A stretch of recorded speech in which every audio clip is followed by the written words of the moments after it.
liberty, and justice for all.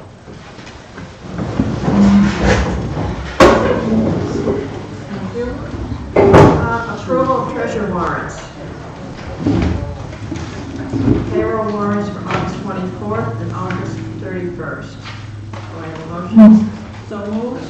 To accept them. Second. All those in favor? Accounts payable warrants for August 28th and September 4th. Do I have a motion? So moved. To accept them. I'll second. All those in favor? Thank you. Approval of minutes for August 16th and August 21st. Yes. On the 16th, let's see, a little bit more than halfway down the page, it says a motion was made by me, and there isn't a second. I'm guessing it's you, Probably. so that was left out. That's the only thing that's on that. Please. Is it because it's giving? Oh, that was in the executive session. You were doing that. Actually, the Okay. minutes don't have to show the second. Doesn't Oh, have. okay. Okay, all right. I didn't know. All right. So we have for the 16th. What about the 21st? Yes, Bob. I voted against the trees. Pardon? I voted against the trees, it said vote 5-0. Under 11. Oh, it says 5-0. It should be 4-1. Okay. Where is it? Number 11. Second paragraph. Oh, All right, can I have, is any other corrections on it? Yes, Steve? May I make some comments on the minutes? Does the board mind? We've never had this happen before, so that's why I'm asking. You can have some. Usually it's done in public comment, Steve. You want me to do a public comment? I Because prefer. you're going to have to change the minutes. Well, then, shall we let him speak? Sure. Go ahead. At the last public comment session, I made some comments about a trailer that had been parked down in the parking lot and some stuff on the sidewalk. And I noticed it doesn't go in, it doesn't get noted on your minutes in the public comment. My question to you guys is, why do you, who chooses what goes into the minutes and why didn't that go in? I assume you guys remember the comments that I made, but my comment is, why didn't it get into the, if this is public comment, why isn't it into the minutes of such? which minutes were those? I didn't think it was in the 21st. That was the last meeting that we had, that's when I brought it up. Okay. Yeah, I think it was 2 meetings here. It was. It was. You can watch the video. And if so, then we will correct it and put it in. Okay, Yes. We'll go through the video. okay, and one other comment, I'm not sure that, I think it if was I'm wrong, I'm wrong, sorry. I think it was a meeting before that, but I agree with Tim. I think it was before that. 2 meetings ago. And then it says in the town manager's report, it says, Anderson has said there had been no pack report on the trees downtown. However, the committee met with MDOT, who will support and pay for the trees if the board makes a decision to have the trees. That implies that, the way I read that is that the PAC met with MDOT, which we did not. No, you did not. It's a clarification. Okay. Because it was my understanding, and I think I asked Bill that night when we were discussing this, that the PAC was leaving the decision up to the Board of Selectmen. Is that correct? And I think I think it's just it's a and word. that's all I've got. Okay. But we will check on the public comment. Okay, thank you. Okay. Do I have a motion to accept, we're going to have to take it separately, the 16th as written? Second. All those in favor of the 16th? The 21st as corrected. I abstain. You abstain? Because you had to, That's right. when the fish truck overturned. You just made the correction with Bosco on the trees. Yes. And with the public comment section. It does appear that the word committee may be. Yes. Could be something else. You could just insert select. Maybe it's not a committee, maybe, I don't think you met with MDOT. I think you spoke to MDOT. Might I suggest that we defer this until the next meeting, because if I need to add Steve's comments in, you have to revisit or amend them anyway. If with the board's permission, if that would work. To get the correct wording as to what happened that night. Well, it's up to you, they're your minutes, but Sounds good. Well, I don't want to correct it this week and then correct it 2 weeks from now. Let's just correct it once. Would the correct word be delegation?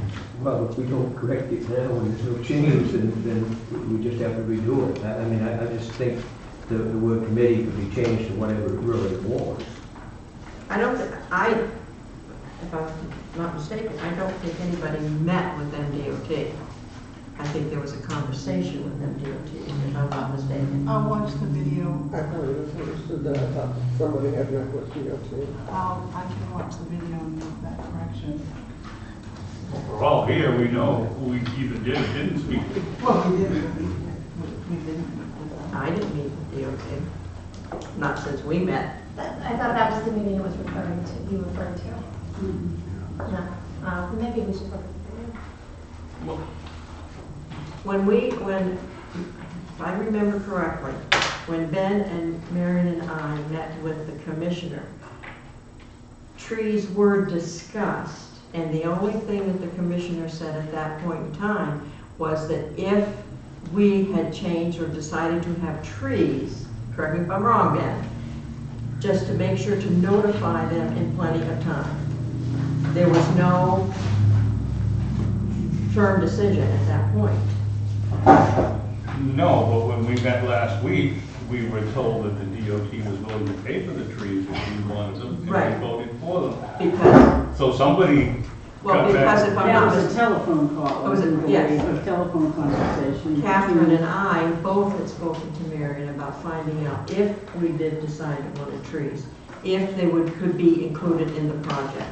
So I think it was a telephone conversation, just to find out who would pay for the trees. I don't know why, there's a big mystery. Obviously, somebody had to talk with the DOT after we met. That's why I'm saying, I don't think it was a committee, I think it was the town manager spoke with them. I'm sure it wasn't the committee. Why don't we just change the wording to the town manager spoke with DOT. MDOT? I'll second that. And then There, that should take care of that. Okay, can I have a motion to accept with corrections? Excuse me, yes. Clarification, if the town manager spoke with MDOT, did MDOT indeed say they were paying for the trees? They did. Yes, they did. Okay. Yeah.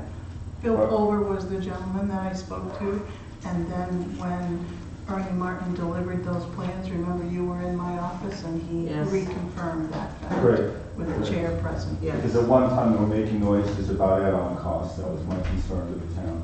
Thank you. Thank you. Okay, can I have a motion? Move we approve as amended. Second. All those in favor? 5-0, okay. We have no special presentations. We have no committee appointments. We have a public hearing on the annual license for sale of consumer fireworks, Alan Cohen applicant. Can I have a motion to open the public hearing? So, second. All those in favor? Okay, we have a public hearing, Al. You're up. You're up. As per regulations, there's a check to cover the advertising cost to advertise the public meeting. Thank you, sir. Thank you, sir. I am looking to continue to operate my existing fireworks business on Route 1, which I do retail sales, and on JB's Way, which I store product in. I have attached to the applications, you'll see copies of my federal license, my state license, and it's an existing business and it continues. I employ local people and I pay lots of taxes. Does the board have any questions for Mr. Cohen?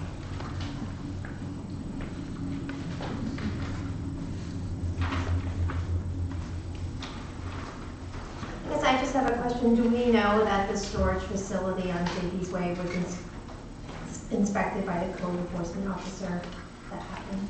If you read I provided the board a copy of the law court decision, and that gives a complete summary of what happened when by both the planning board and, So all the concerns have been addressed and looked at? And according to the court documents, everything is fine. It's been through every court in the state up to the state Supreme Court and it's all been ruled legal. It has been inspected by the state fire marshal's office. It has been inspected by the federal government's ATF bureau, has physically been in the building. Thank you. And the code enforcement officer did sign these applications, so he... Okay. Does the board have any more questions for Mr. Cohen? Does anyone in the audience have a question for Mr. Cohen or the board? Yes, sir. Please come up here and state your name.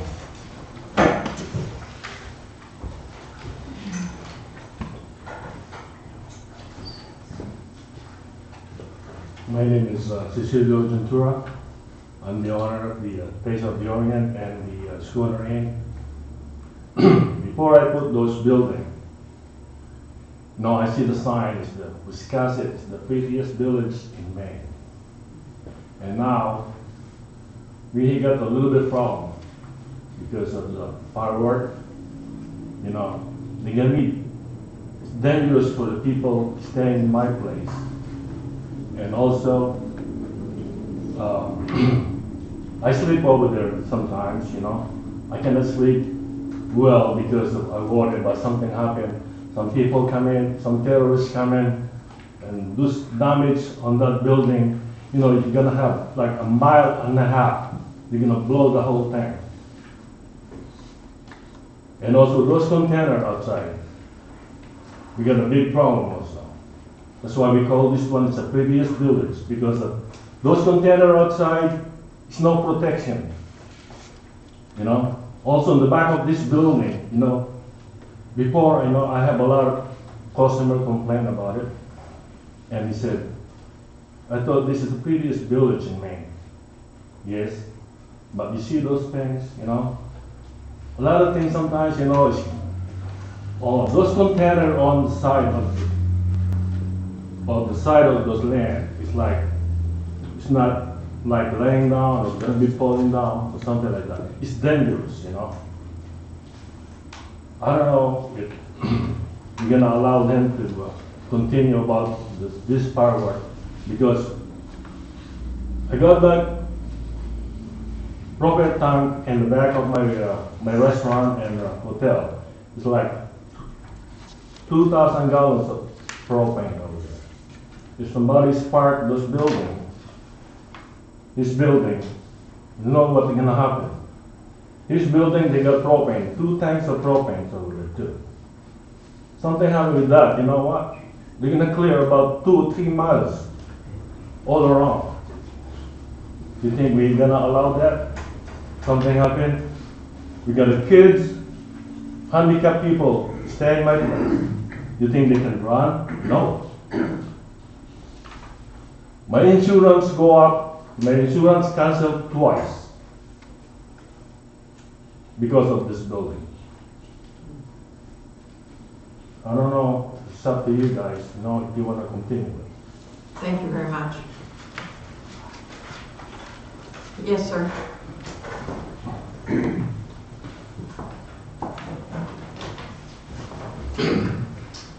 Good evening, members of the board.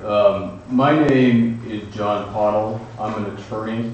I'm here on behalf of Tom and Katie Bryant. I recognize that you have a pretty full agenda, so I'm going to try to keep my verbal comments to you in summary or highlight fashion. Recognizing that you did have a full agenda, I did prepare some written comments that I'll provide at the end, so you can have those as part of your review and consideration.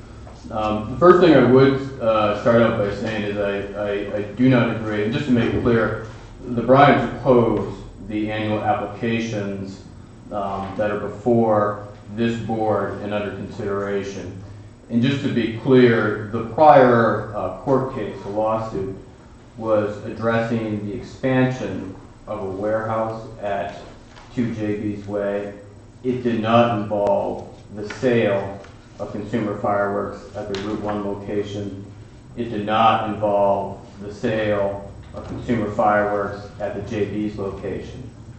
It also didn't involve the facts that are on the ground today that did not exist back then. That includes Connex containers that are also storing consumer fireworks. Those weren't an issue back then. So I point that out just because I know there's a reference to the Lockport decision. Keep in mind the scope of that Lockport decision did not involve those items that I just identified. So I'm going to keep my thoughts summary form. I appreciate your consideration of them. Ultimately, I'm going to ask that you deny this annual license applications, or in the alternative, at a minimum, at least table them and request more information. Because in my view, I think you need more information to even make a decision, or they just have, the applicant hasn't carried the burden of proof to satisfy the criteria.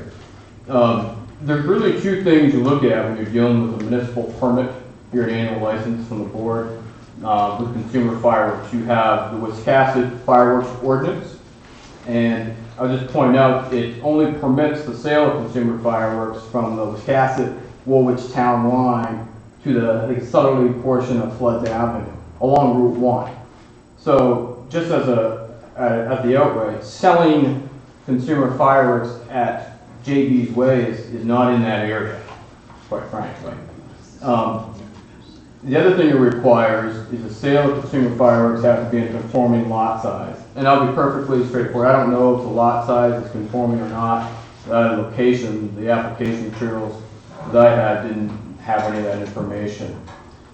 The sale of consumer fireworks also requires 3 other items from the town. A conditional use permit from the planning board, a business license from the town, and an annual license. And regarding the annual license, you have to be satisfied that the applicant has demonstrated that having been convicted of a Class A, B, or C crime has not created a danger to the general public. We just heard some comments about some potential issues there, and has complied with all federal, state, and local requirements. Those include, for example, a conditional use permit from the planning board, which I don't think exists. The Bryants have requested that permit, and through a public records request, never seen that. I don't think it's been obtained. Without that, I don't know how you can say that you've complied with local standards, for example. There's also, regarding local standards, the Connex containers, whether they need a building permit, whether or not they have site plan review by the planning board. In my review of the ordinance, I think that they do. And you know, the code enforcement officer that was out there reviewing the property before those Connex containers were there, the fact is there's different facts and circumstances on the property that warrant further investigation. The reason why that's important is because the state statute does not allow buildings to be within 60 feet of a building that's storing consumer fireworks. So you have to have at least a 60-foot separation between any building. Well, these Connex containers are much closer than 60 feet. And you might say, well, maybe they're not buildings. Well, if that's the case, you can't store consumer fireworks in anything that's not a permanent, fixed, standalone building. So it has to be one or the other. So there is a real issue there, and there's also an issue whether or not you can store and just store only consumer fireworks, or whether you can store them and sell them. I will tell you that these issues have been raised very recently with the code enforcement officer. I'm not aware that the code enforcement officer has gone out there to resolve those issues. Also be aware that the State Fire Marshal's Office is aware of these new issues as well and is reviewing them together with the Attorney General's Office. In my mind, it would be prudent to get the reports, get more information on these issues, because I think they're very significant issues, and I think that you'd want to have all that information and be comfortable in making a decision whether or not to approve or not approve these applications. The other thing I would point out is that when you have a municipal permit requirement, which the town of Wiscasset does have, for selling consumer fireworks, the statute also requires approval from the police chief, the fire chief, and the code enforcement officer.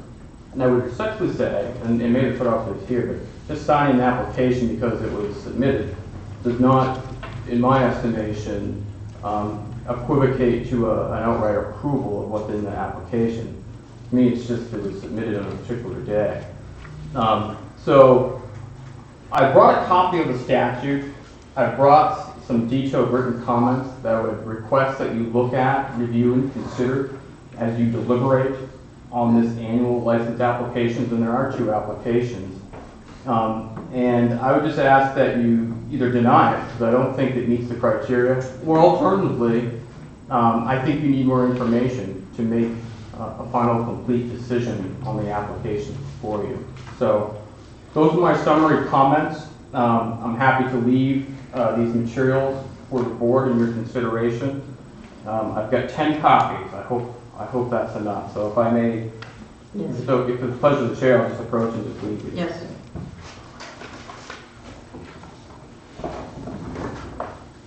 And thank you for your attention. Yes, sir. Thank you.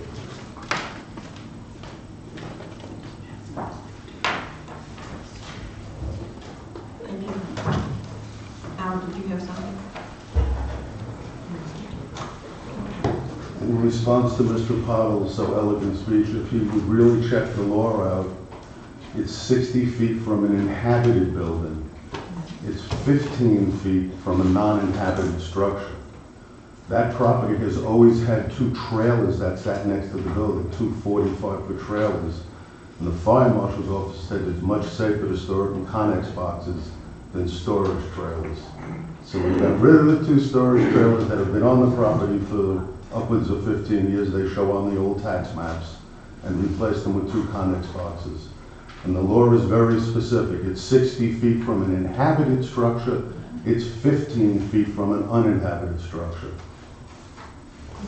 Thank you. Anyone else have a comment? Anything more from the board? Oh, I'm sorry. Did you want to comment? Yes, please. Yes, please. I'd just like to say that what Mr. Cohen just said is incorrect. The law is very specific. It says 60 feet from a building, period. No mention of inhabited or uninhabited. The information is in the handout that Mr. Pottle gave you. You should look at it and confirm that what Mr. Pottle said is correct, and what Mr. Cohen said is obfuscation. I have some more comments here which I think at this time I will not distribute, because I think Mr. Pottle covered up the main part of my comments here quite easily. Again, Mr. Cohen's statements are not correct, and the evidence is in that folder that Mr. Pottle has given you, and you should look at it. Thank you, sir. Mr. Cohen. We do not and never have retail sold from that property. As I said earlier, it's strictly a storage facility. So for him lumping retail at that site, we don't retail at that site. We never have, we never will. It's strictly storage facility. So that's point A. And when you look at NFA 1124, which they're digging parts of it out, and you're seeing parts of it, there are different classifications, whether you assemble and manufacture at a facility or you just store. So if I were assembling display pieces or I'm putting together packages there, I have to be further away because there's a much greater risk of a problem. We do not assemble anything, we do not handle anything other than take boxes, put them on a shelf, put them on a pallet, put them back in a truck to go to the store. There's no retail sales there, there's no nothing, and that's why the fire marshal has been there, suggested we go from trailers to Connex boxes, which we did, and the fire marshal would obviously not have approved the Connex boxes being there if the law was 60 feet. It is 60 feet if you're doing assembly work and other products. And talking of obfuscation, we're trying to mix parts of 1124 to confuse people. Thanks. If I could respond, I'll be very brief. Yes, please. So just kind of two basic points. If Mr. Cohen doesn't want to sell consumer fireworks at JP's Way, I guess I wonder why he submitted an application to sell consumer fireworks at JP's Way, because that's what the annual license is for. And the second point, and just to reiterate what Mr. Bryan said, please do read the statute, because it doesn't say inhibited building, it refers to permanent building. So it's important to read the statutory language and what is written down there by the Maine legislature. Thank you. Thank you. Yes, ma'am.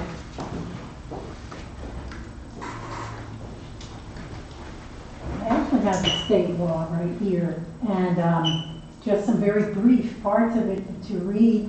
A person authorized to sell consumer fireworks under subsection 1 may store and sell the fireworks only in a permanent, fixed, standalone building dedicated solely to the storage and sale of consumer fireworks.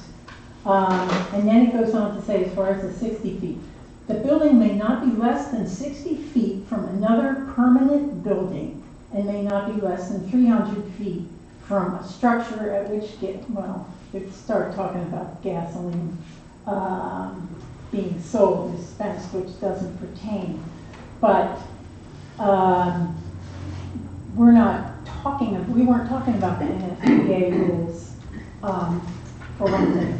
And as far as the background on our case, I think there's a little misunderstanding about the lawsuit that we had. It didn't touch on Connex boxes at all. And I think because there's some misunderstanding about the case, we summarized the case, and I was going to email it out, but you don't all have email. So I have, if I can give out the summary, it just clarifies that talking about having this go to every court in state or whatever, it hasn't all been there, and we've been bringing up new things. So maybe you can just pass them. Thank you. Yes, sir.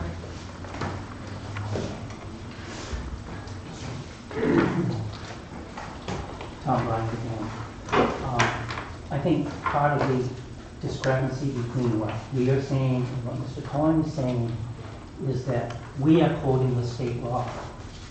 The state law says that the fireworks must be stored in accordance with NFPA 1124 as adopted by the state fire marshal's office. The thing that was not known to us until recently and is that the state fire marshal's office has not adopted Chapter 6 of NFPA 1124. That is the chapter that pertains to storage of consumer fireworks. Mr. Cohen is quoting information from Chapter 6. Chapter 6 is not applicable to this situation. State law says specifically what must be done and what must not be done. And it says also that it has to be in accordance with NFPA 1124 as adopted. The State Fire Marshal's Office has not adopted Chapter 6. There are no State Fire Marshal's rules pertaining to storage of consumer fireworks because they haven't adopted the rules. The information Mr. Cohen is quoting comes from that Chapter 6. It's not applicable. So as you can see, there are considerable issues that need to be resolved in the law, and you should not be making a decision here tonight, because these issues are being investigated by the State Fire Marshal's office, by the Attorney General's office, and they are working on it. And until they come up with a solution, an answer to the situation, they say that this is going to have to go to the state legislature for the resolution, because there are gaps in the law that need to be addressed. And we should not be making any decision here tonight because of these gaps that need to be fixed. Thank you, sir. Anyone else?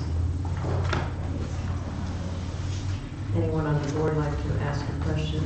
Until we come out of public. Well, yes. Please. Somebody mentioned it, so I'll ask. The code enforcement officer did sign this. Yes. His signature, what does it mean in relation to the application? That he simply accepted it, or that he's saying everything is in order as far as the town is concerned? I would assume he's saying that everything is in order according to what the town. We have our ordinance, if you read the top of it, it says the Board of Selectmen shall issue a license if they find the applicant has not been convicted of a Class A, B, or C crime, has not through the use of fireworks, consumer fireworks, or any other way created a danger to the general public as can compiled with all federal, state, and local laws, ordinance, rules, and regulations. That is what he is attesting to, that statement. Am I correct? And that takes our ordinance. Now, my question is, and I've been looking over these.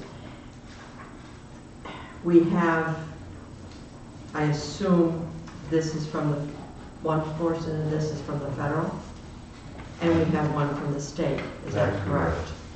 And I'm looking at BJ Way.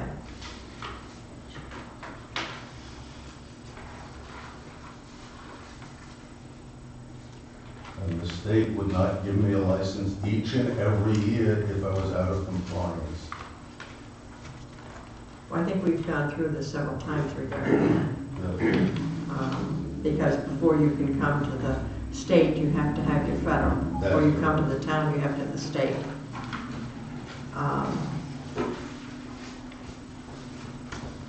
But I do,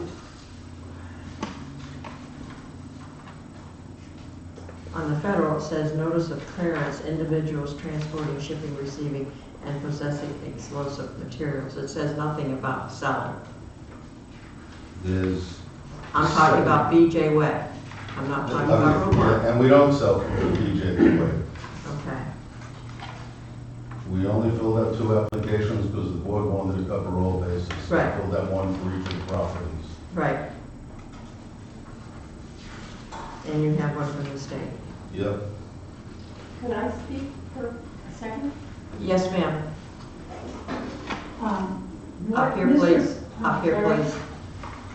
What Mr. Powell's paper that he gave everybody points out, there are infractions in the laws, both the Wiscasset ordinances. We've got violations, and there's violations in the state law with the 60 feet.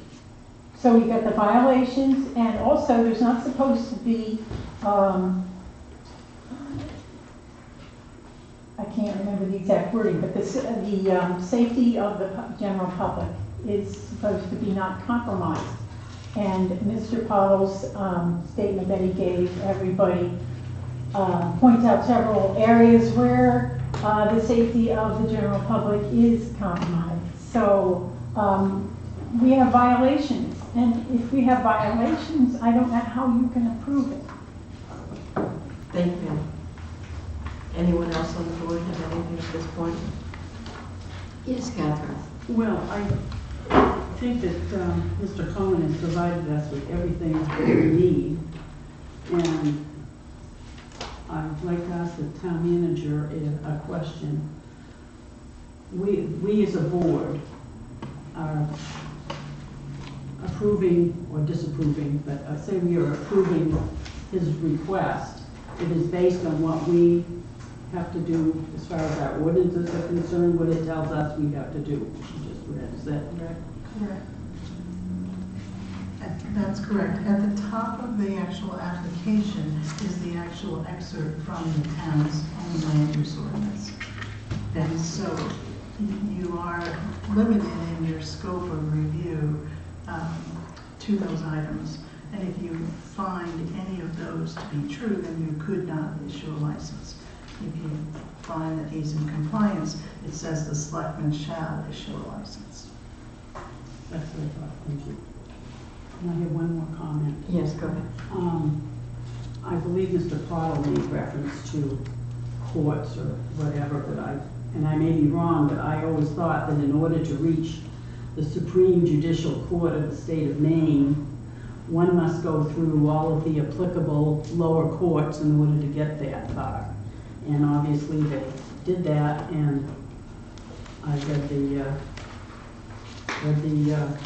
decision. I think you should go there.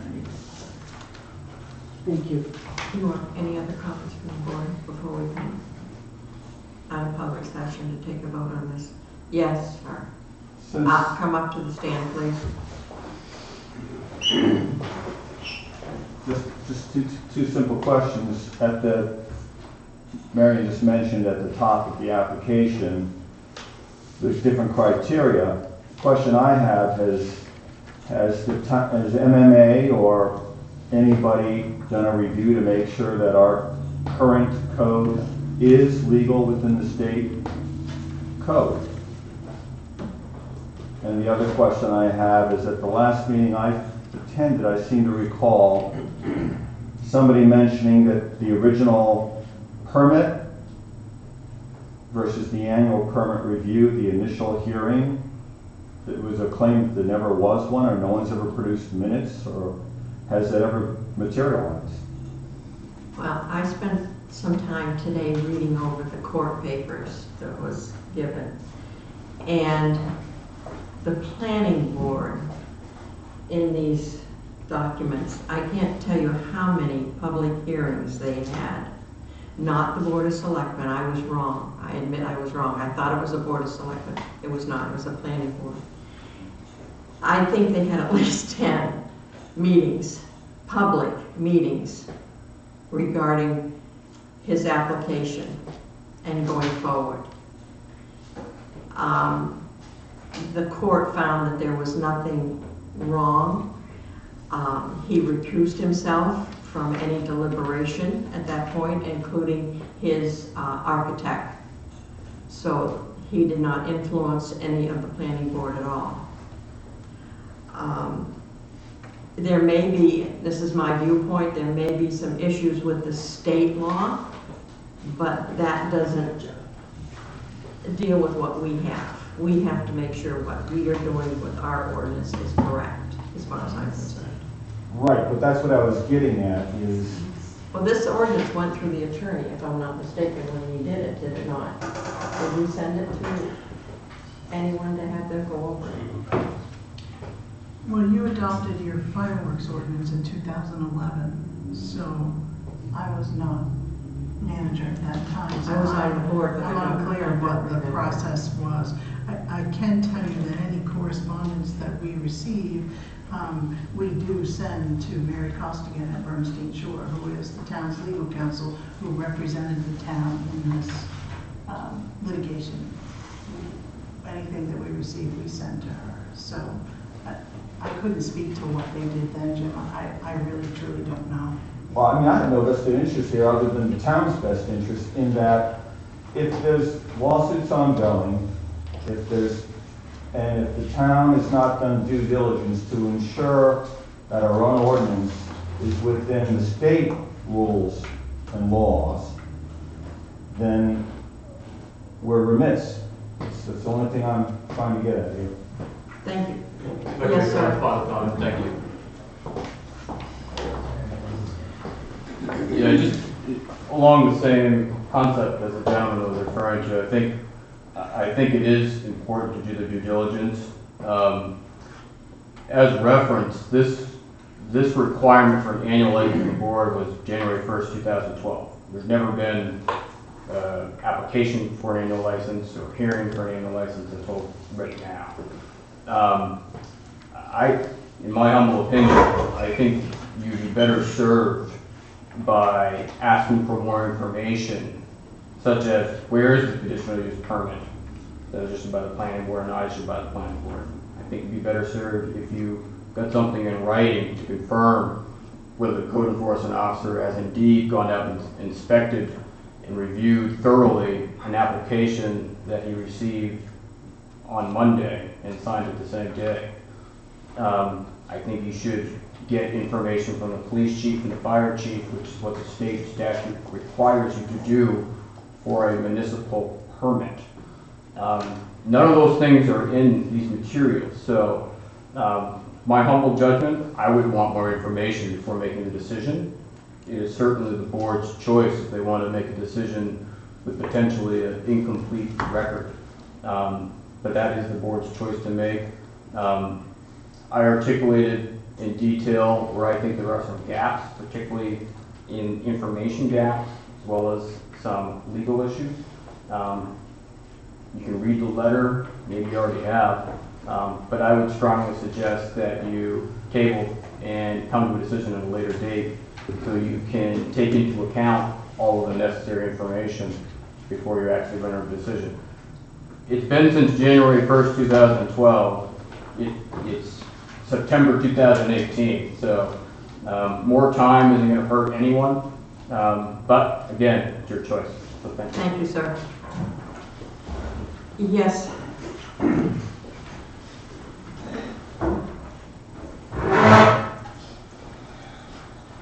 Ray, so I was on the planning board when Mr. Cohen went through this application, and he did everything that he was required to do.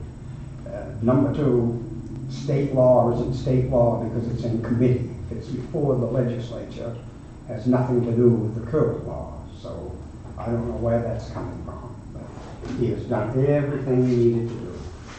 And as everybody knows, it's been through every court in the state, and they've approved it. So, thank you. Thank you, Ray. Okay. Are we all done with the public hearing? Can I have a motion to come out? So moved. Second. All those in favor? Okay, what is the board's pleasure regarding the applications? Catherine? I move that we accept both applications as submitted, and I guess that's it. Do I have a second?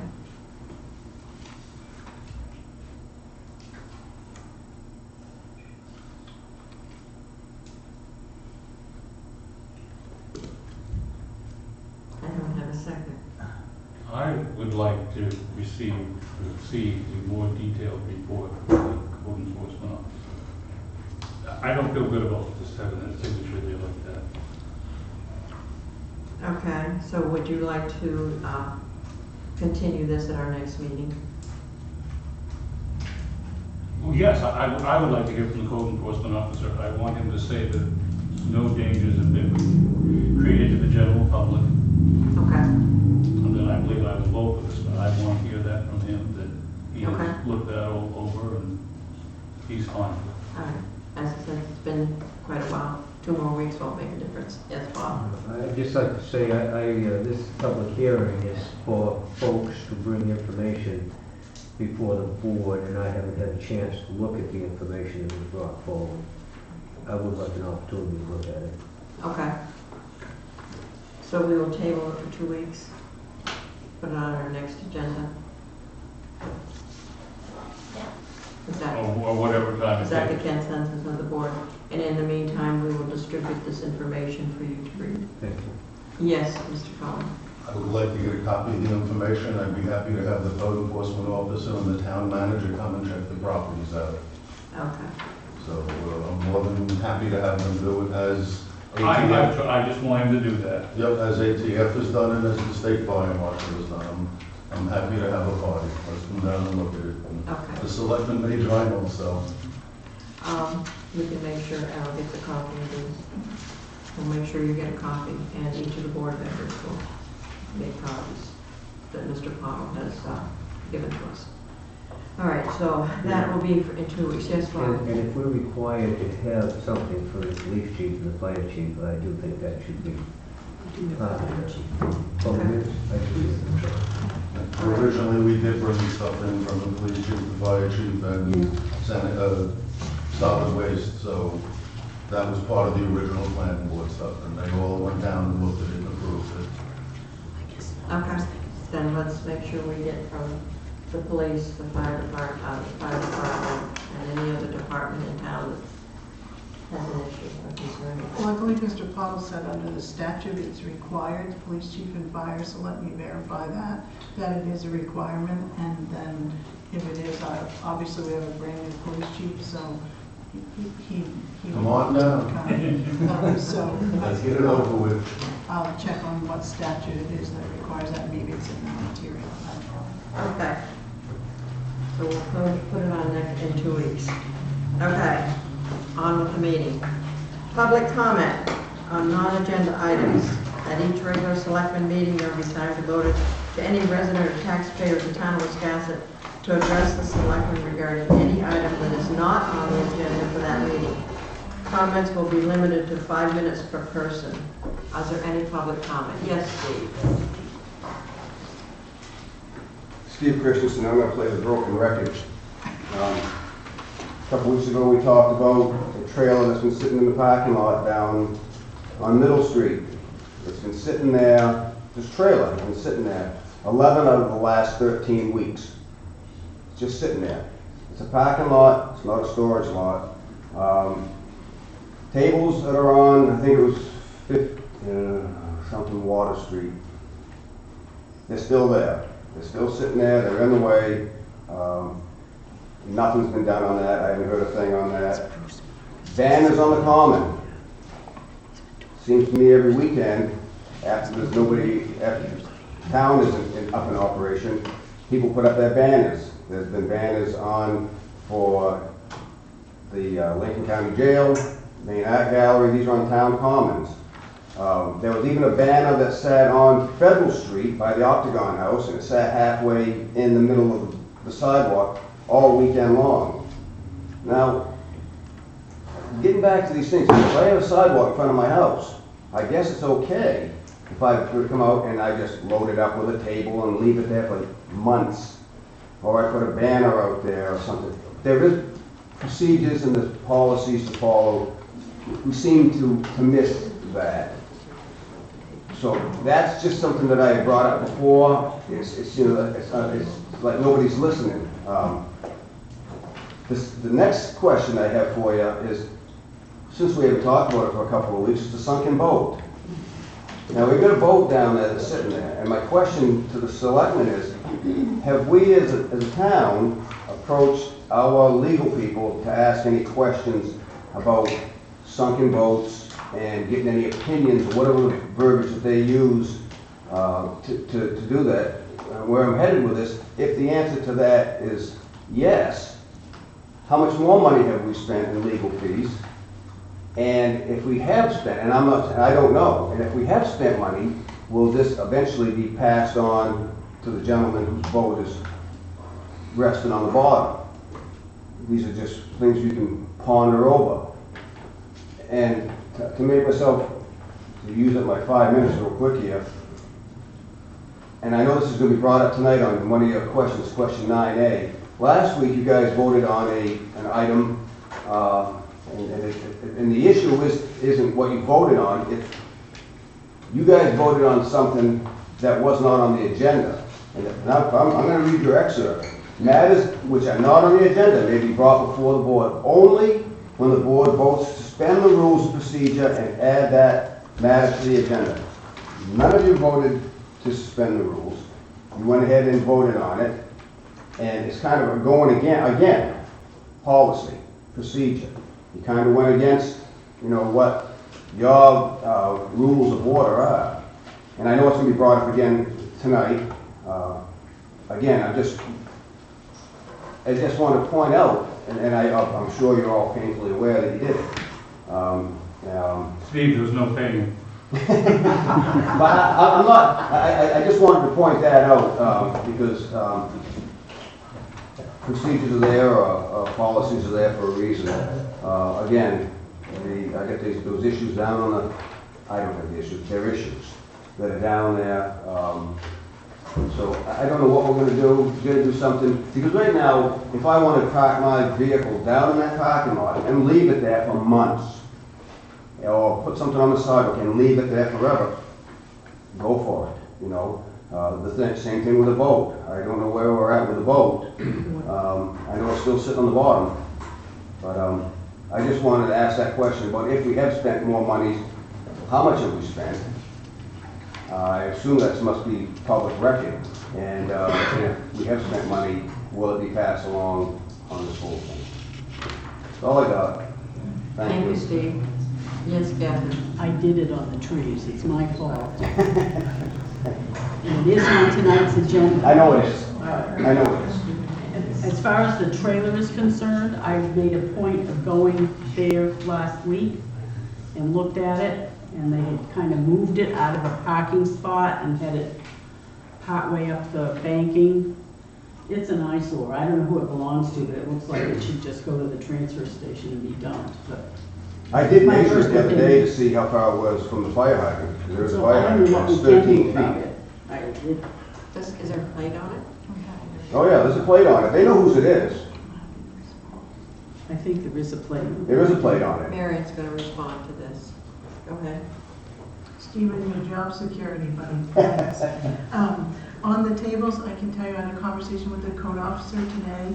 He actually had a conversation with the owner. He'd been trying to work with the gentleman who has the tables there, who I understand is not the owner. And the owner is going to have them removed. Bruce told me that today.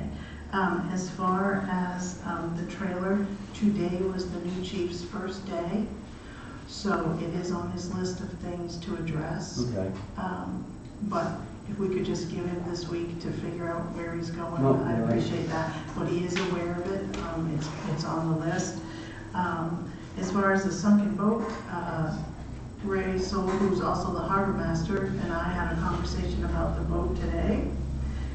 He actually had a chance meeting with the owner's father, and they are trying to figure out what to do to get it removed. In addition to that, it is in the court. The summons has been issued. I don't remember the date of the court hearing, but it is in the court. But have we spent any money though on any legal? No, because the district attorneys bring in the charges. So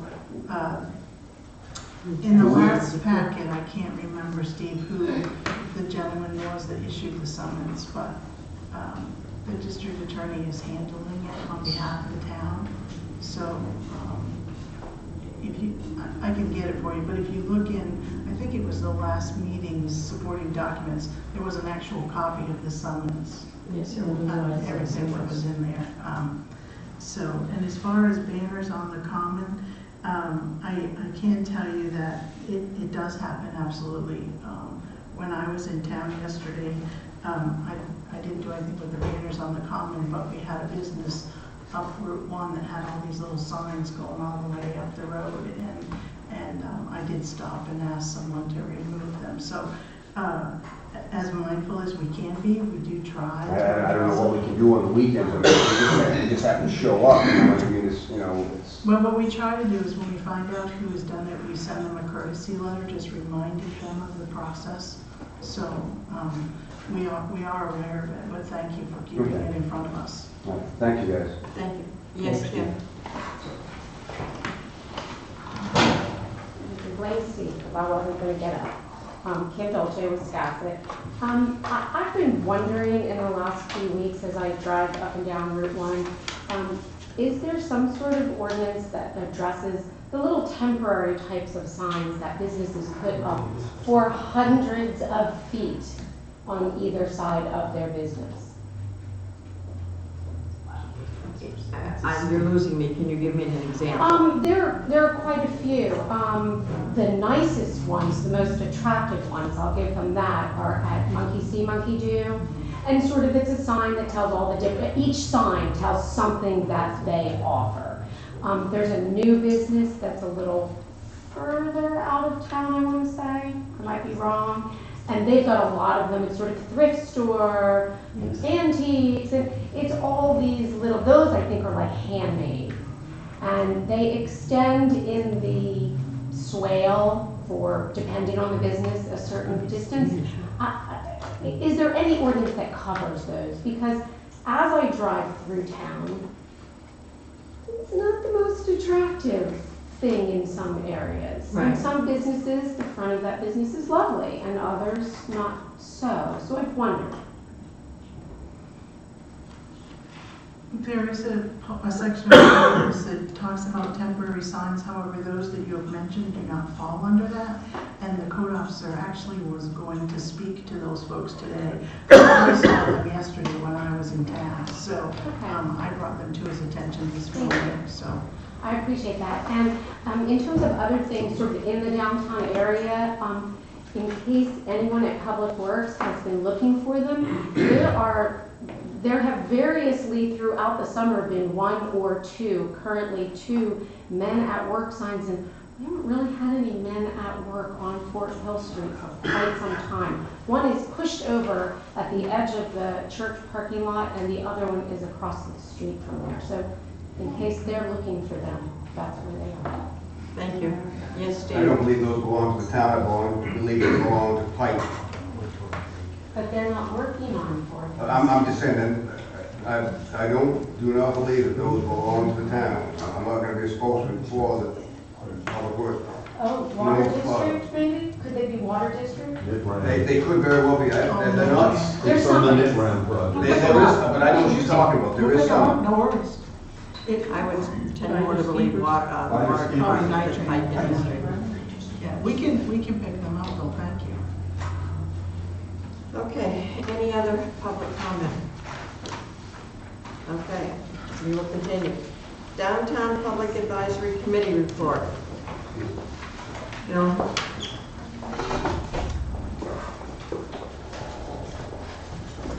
Good evening. I believe in your packet have our report.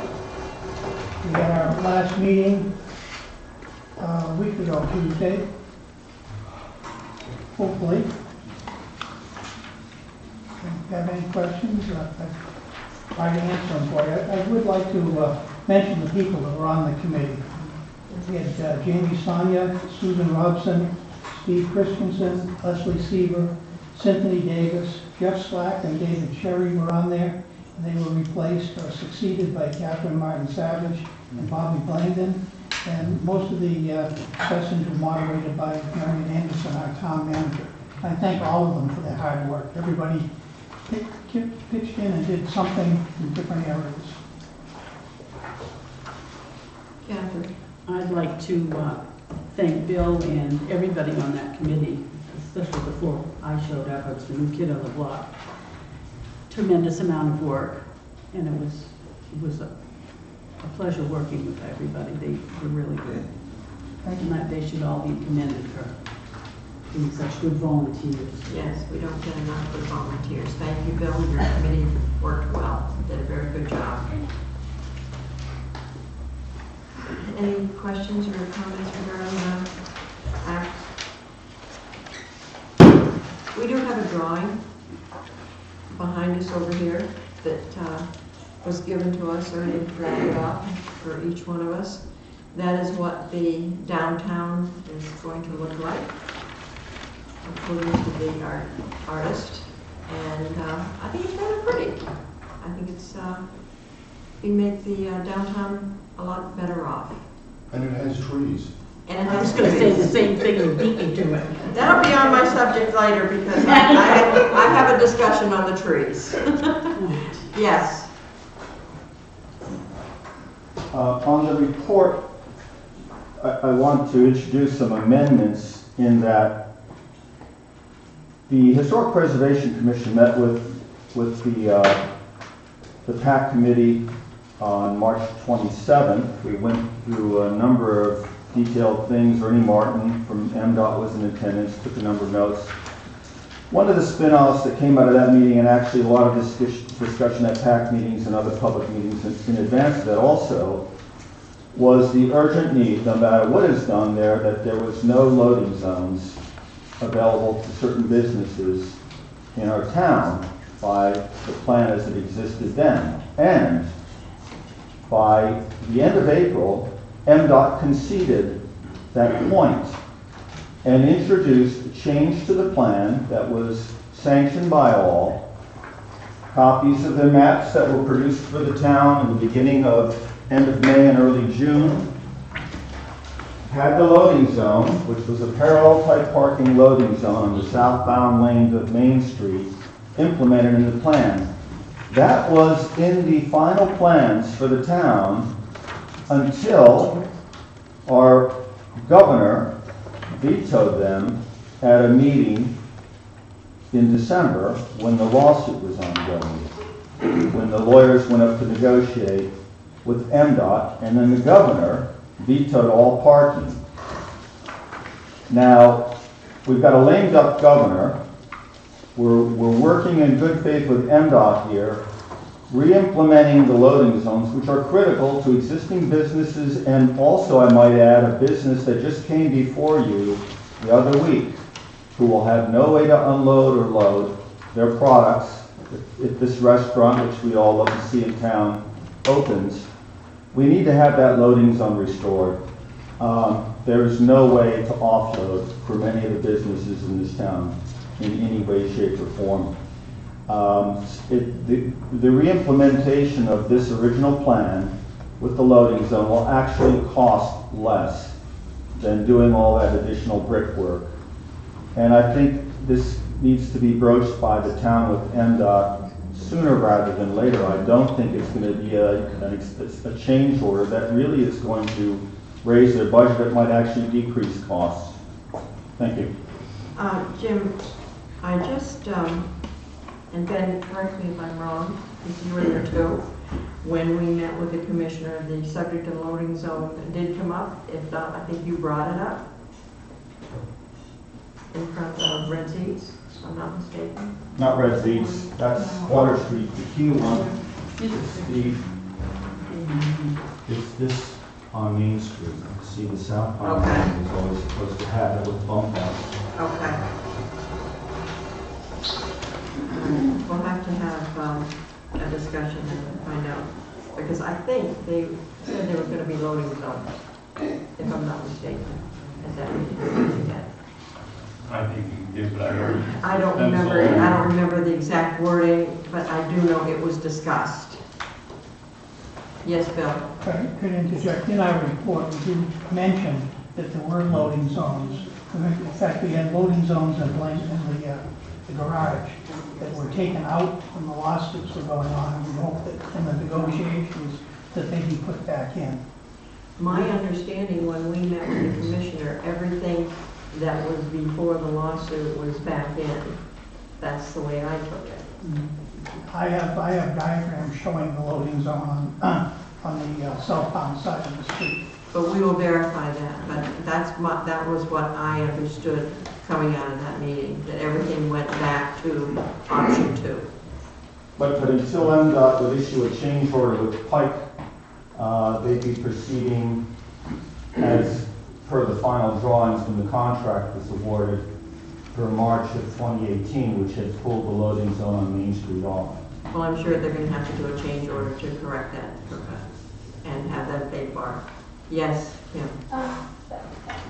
It's along the same lines. I've had several people approach me and say, oh, don't worry, when everything is said and done, we can come in and put parking back.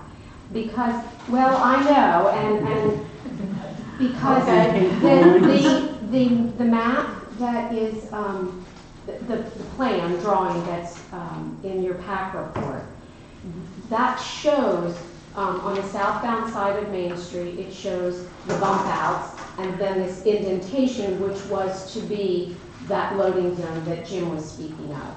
And if that was still there, then yes, we could put some sort of like off-season parking could be used there. But The plan that went to contract does not show that. It is a straight on bumped out entire sidewalk. So As in any construction job, there's always change orders, there's always change to the plan. of course, And this is something we will have to, discuss with them, find out where their thinking is. because so many people have mentioned it to me, and there does seem to be a lot of confusion, I wanted to point it out, and you are correct. Even the one that went, the plan that went to contract, there are 2 loading zones on there. And I'm But sure that that's there's not been the many one we're all, changes since yes, then. and that's not the one we're all talking about. That's right, okay, thank you. Where am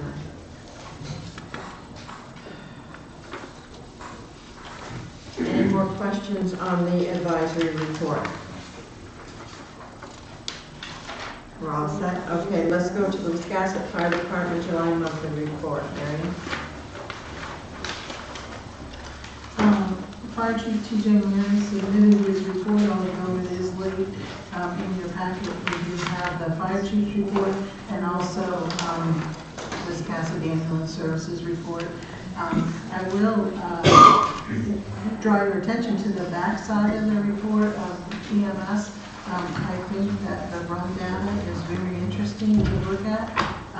It shows us how busy they've been in each of the communities that they have been responding to. I just wanted to point those reports out to you. As Board Member Anderson mentioned that they were absent last time and she would like to see those. And so I did reach out to those team members and they did submit them, and I reminded them that August are due on the 10th. So those are just for your information. Yes. I think I'm really impressed with the ambulance report, and I would like the town manager to convey my thanks to her. This is really, Above and beyond. complete. Above and beyond. Exactly. Definitely. Okay, our next order of the discussion of the trees. And yes, Steve, we have the, right here in front of us, the boo-boo that we made. Yes, Virginia, this is Santa Claus. We get over zealous, I guess, over here. We're going to discuss the downtown trees. I got to be honest. I look at that drawing and I think it's beautiful. But I also look at the packet on the back of the trees. It's an alternate. And I'm looking at one of them with shows the tree in the pot. And I think that's so much prettier than just the tree. That's just my personal opinion. I know Catherine's got a different. I just did to raise my hand. She's got a different opinion. Go ahead. Well, I think the trees and pots look very nice when you look at them. But on a long-term basis, the maintenance, winter, we do have winter. Yeah, you're right. And I don't know what's going to happen to those. I mean, we don't have a greenhouse to put them in. We don't have, I just think we'd be asking somebody too this much. was the drawing. I That's what I think thought. real trees that can be maintained and left there and would be the way to go. And we had determined it was the Japanese lilac, if I'm not mistaken. Is that what we seems to agreed be the upon? recommendation of more than one expert, because they can be pruned to, and they don't grow terribly tall. Okay, do you want to make a motion to have 6 trees put down Now, now? if I could find the motion I made last week, I'll see it again. I guess I should just say that I move that we approve the trees for the MDOT downtown Wiscasset project. Do I have a second? Second. Okay. Any more discussion about trees? Yes, I just want to say that I did go for that last week without suspending the rules. When we met with the commissioner, we made that decision 2 weeks ago. Yes. And we had met with the commissioner a month before that. Correct. And I was very surprised to find out that even though we only had an advisory committee, somehow the trees had been taken off the project. And the commissioner had told us if we wanted trees, we had to make a decision very fast. Correct, And I thought it was important that we let the DOT know that we wanted trees. definitely. Because he did state before they started to do the sidewalk, they needed to know if we were going to have trees. Okay, we have a motion for trees downtown. All those in favor? Sorry, Bob. That's okay. I just wanted to say, I voted against this before, and I've just mentioned a couple of the same reasons. That in the PAC, the PAC committee was a little vague on trees and no trees. But I did think it was not really right to vote on it without having their recommendations, even though it's not really a recommendation. But and I like the pictures too, but it is pretty clear how it was indicated that these trees should be planted for them to have the best chance of success, and I don't think that's the way the DOT plans to plant them. And they're going to put them in a barrel and figure the roots will go down, but there's nothing to stop them from coming out. But besides that, I did want to ask, do we have an agreement with the DOT that when they give us this stuff, that we're going to have to maintain it, and if it doesn't make it, we're going to have to replace it? So if the trees die, it doesn't really matter. I don't know if I go that far, but we have no agreement with MDOT. I don't think You've anybody signed in town nothing has with that. MDOT. That we will take care, my understanding is that we'll take care of the trees. Other than a sidewalks, gentleman's agreement, I after they don't, leave. there's nothing in writing. It's standard procedure.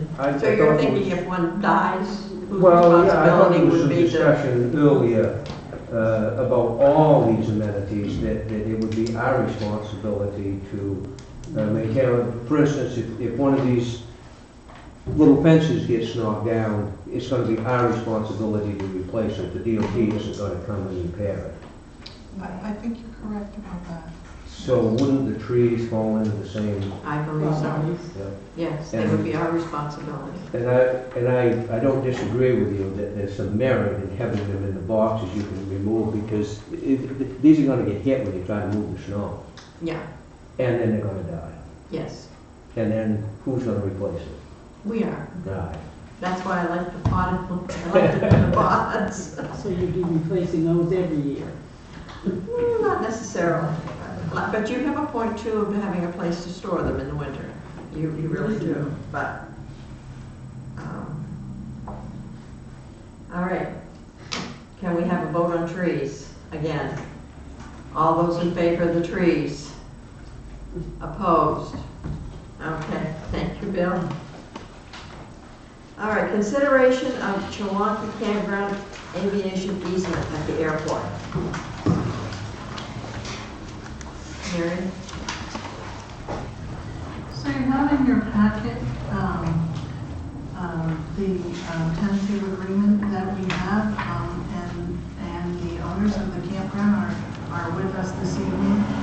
And I just would like to say publicly that this has been a very difficult process for all parties, and I am very pleased that we were able to come to the agreement that we were able to come to, working with the folks from the campground. They're very gracious and have been willing to concede where we knew we couldn't come to agreement, and we were also able to meet some of their needs.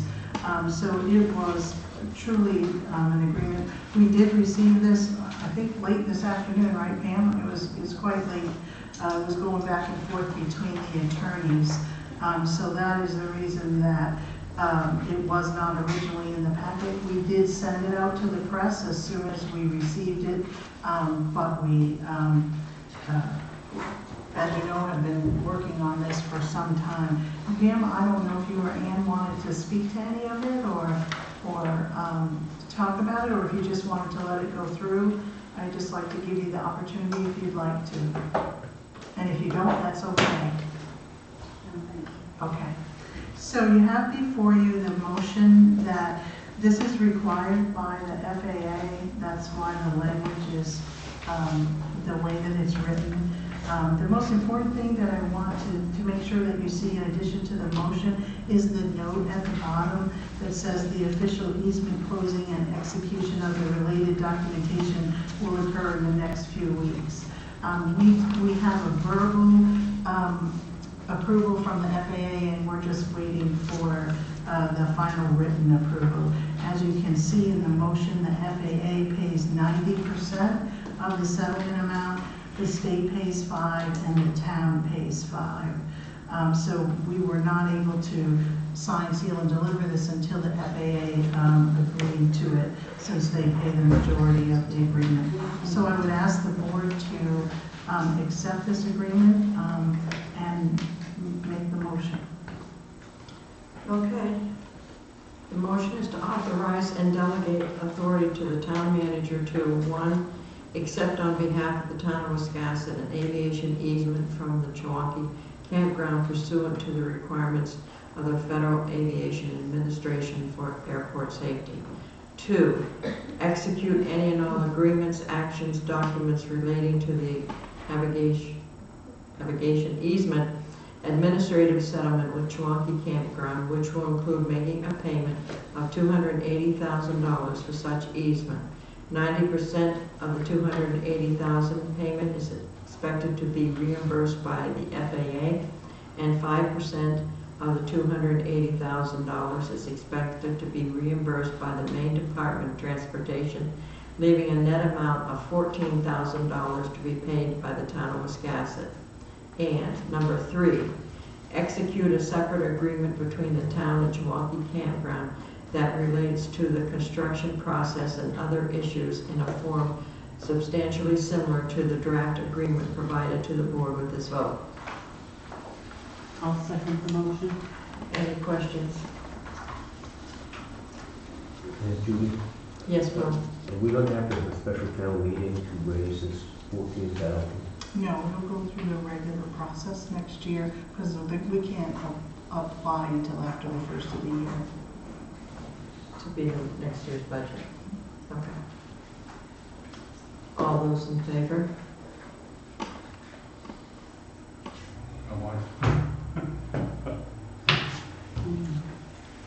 I'll go again. All those in favor?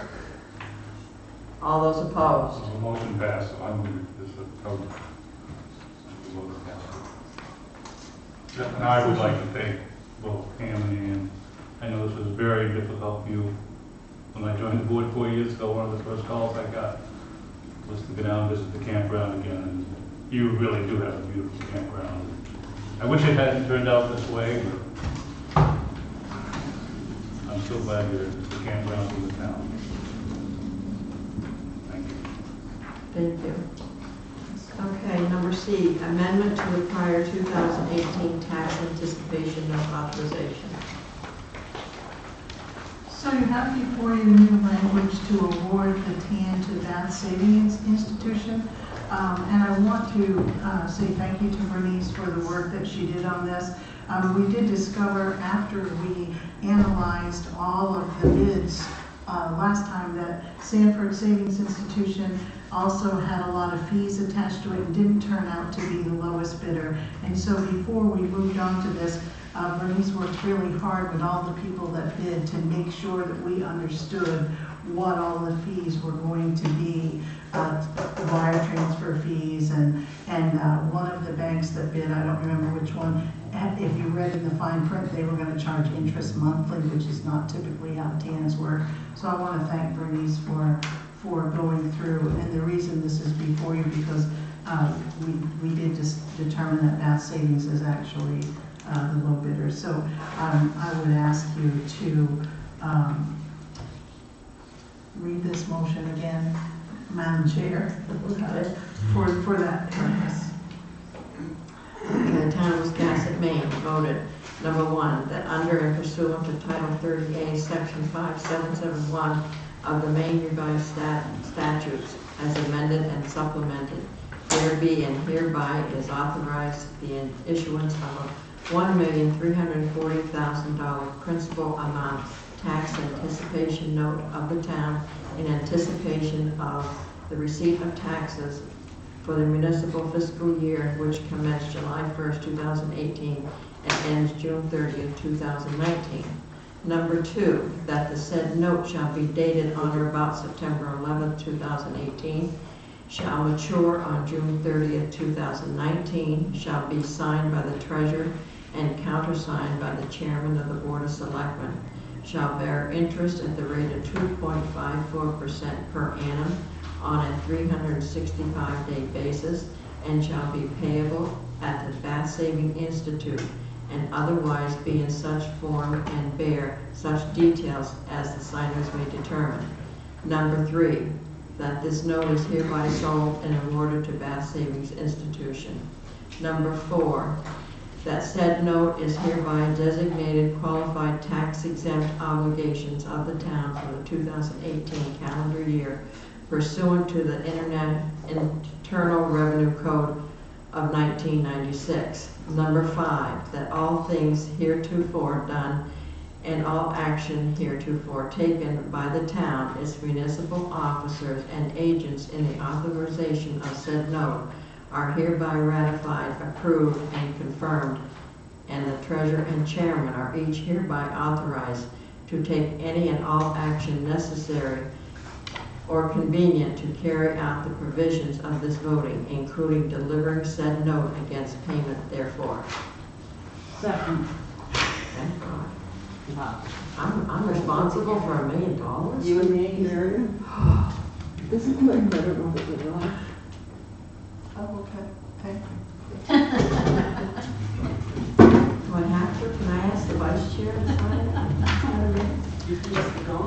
We can all sign it. In the old days, we all did sign. Okay, we've got a second. All those in Whoa, favor? whoa. Oh, hey, Kim told me not to take too much time. She's got to get home. I certainly don't want to infuriate Kim. I just, a question of point of order, I don't see it here in the motion you made. But shouldn't we rescind the action we took 2 weeks ago, where we actually did award it to somebody else? Isn't that- Well, based on the findings of the town manager and No, I'm all in favor of the motion. I'm just Yeah. thinking technically, shouldn't we rescind the action we took 2 The weeks attorneys ago? didn't advise us that we had to, that I got them emails from Sean. That we didn't have to? I don't think there's any harm in it then. So I'll move that we rescind our action we took 2 weeks ago, where we awarded it to, where is it? Sanford Institute for Safety. Okay, I'll second it. We'll take that motion first. Thank you. And I'm not rereading this. Okay, that's good. no, That's okay. Yeah. All those in favor of rescinding the vote for say, okay, 5-0. All right. Now, we have the motion. We have a second. All those in favor of Bath Savings? Okay, 5-0. Okay, new business. Fiscal year 2018 draft audit, Fred Brewer.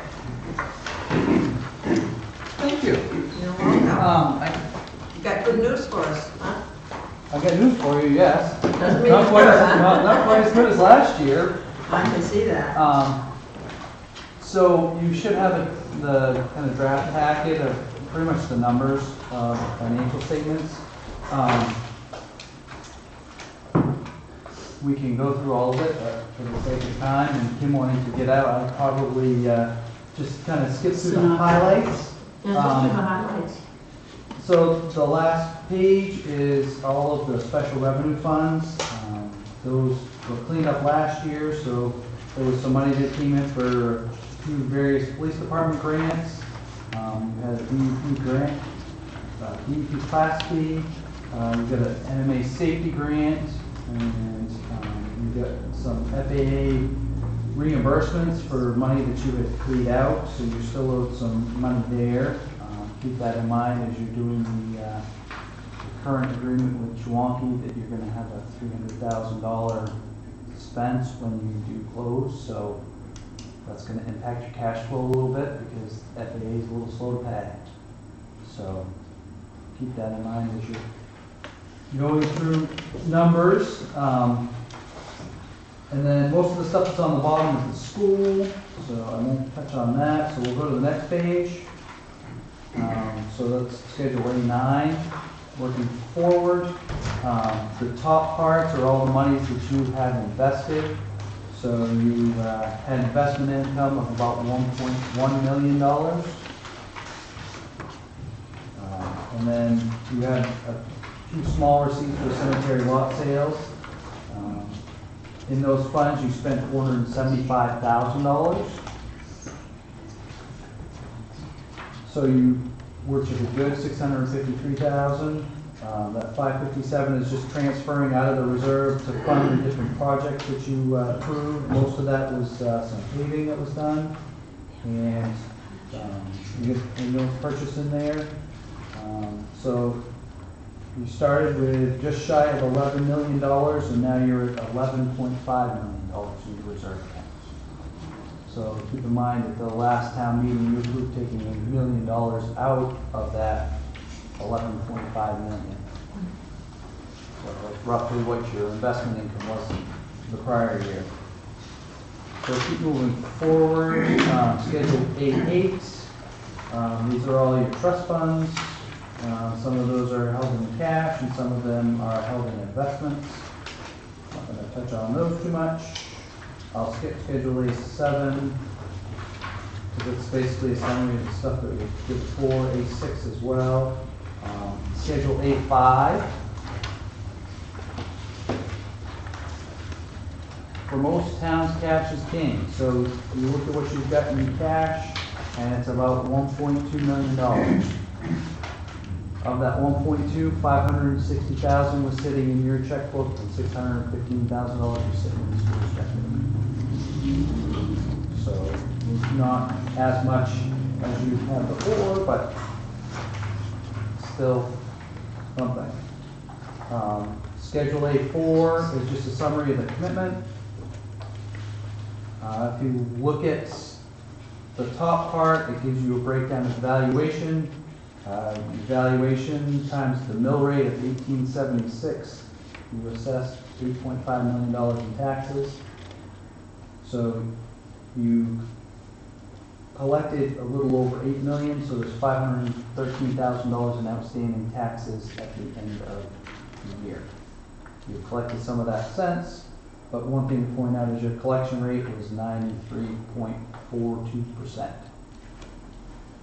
Still pretty good. You're collecting over 90% of your taxes in the year that you assess them, which is helpful. Then the computation of assessment, that shows you where all your revenues were coming from. So your overall budget was just shy of $12 million. You had a $24,000 overlay. And you can see where the appropriations were. So you had the municipal, the education at 6, the county tax at a little under $600,000, and then your tip at $217,000. Which that's in your special revenue account. So be carried over from year to year. So let's go to the beginning of Schedule A3. So you can look at your revenues. One thing that was pretty strong, which is what I'm seeing across all the towns, for your general government revenues, which is motor vehicle excise taxes, where you had $134,000 more than what you budgeted is what you took in. So a lot of people are collecting a lot more in excise taxes. Your interest income, you only had $400. Revenue sharing was a little bit better than what you budgeted at $197,000. So as far as your general government revenues, you took in $1.3 million, you budgeted $1.1, so there was $213,000 that went into your undesignated fund because of those revenues that you collected in excess of your budget. Public safety revenue, your EMS fees were better than the $315,000 that you budgeted by $38,000. And then your police department fees, which is about $3,700 better than the $1,300 that you budgeted. Public works revenue, you get a little bit more on DOT assistance. And then your leisure services revenue, Your waterfront produced about $7,800 more than what you budgeted, and then the community center was short about $74,000. Unclassified revenue, which is kind of a mixture of things, your airport fees, the impact fee from Mean Yankee, and you had $30,000 in property that was sold. So that added another $38,000 to your undesignated fund. We go to the next page. So going to turn the page around and look at the expenses. There were only a few that were over budget.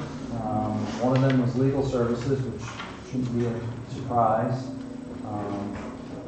Your unemployment was a little bit higher than you anticipated, and the public utilities were a little bit higher than anticipated.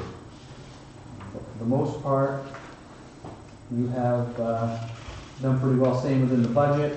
You carried over some funds, so you carried over some money into finance.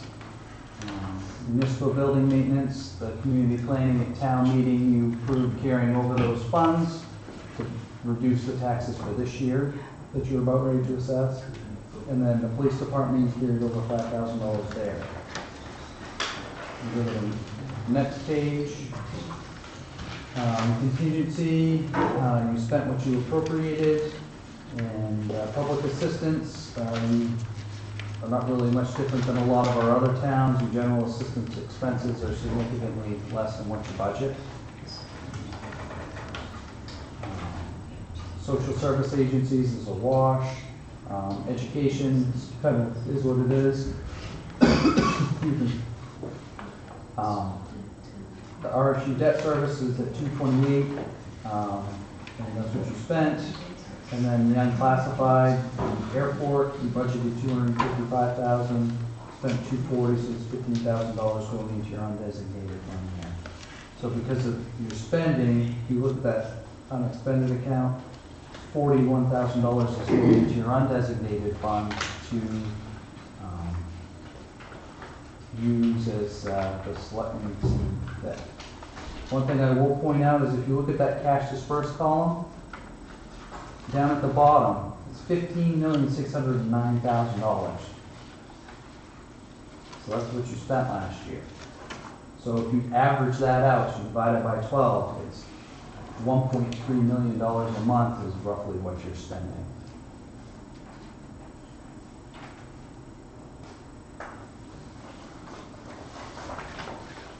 So keep that $1.3 million number in mind. So if you go to Schedule A2, so this is your undesignated fund. So at the end of last year's audit, you had $793,000 in your undesignated fund. You added to it $302,000 from all those accounts that you collected more revenue than you budgeted and what you underspent in your expenses. So there are two decreases in there. So there's $143,000 that came out for the deferred property taxes. So it's based on what the outstanding taxes are. So it reduced what was in your undesignated fund by that $143,000. That's the way it was calculated. And then at commitment last year, you took another $619,000 out. So you took $762,000 from the $1 million you had available, so it's $333,000 in your undesignated fund at the end of June. So that $1.3 million number that we were talking about equates to about 0.26 of a month in expenses you have in your undesignated fund, which equates to about 8 days.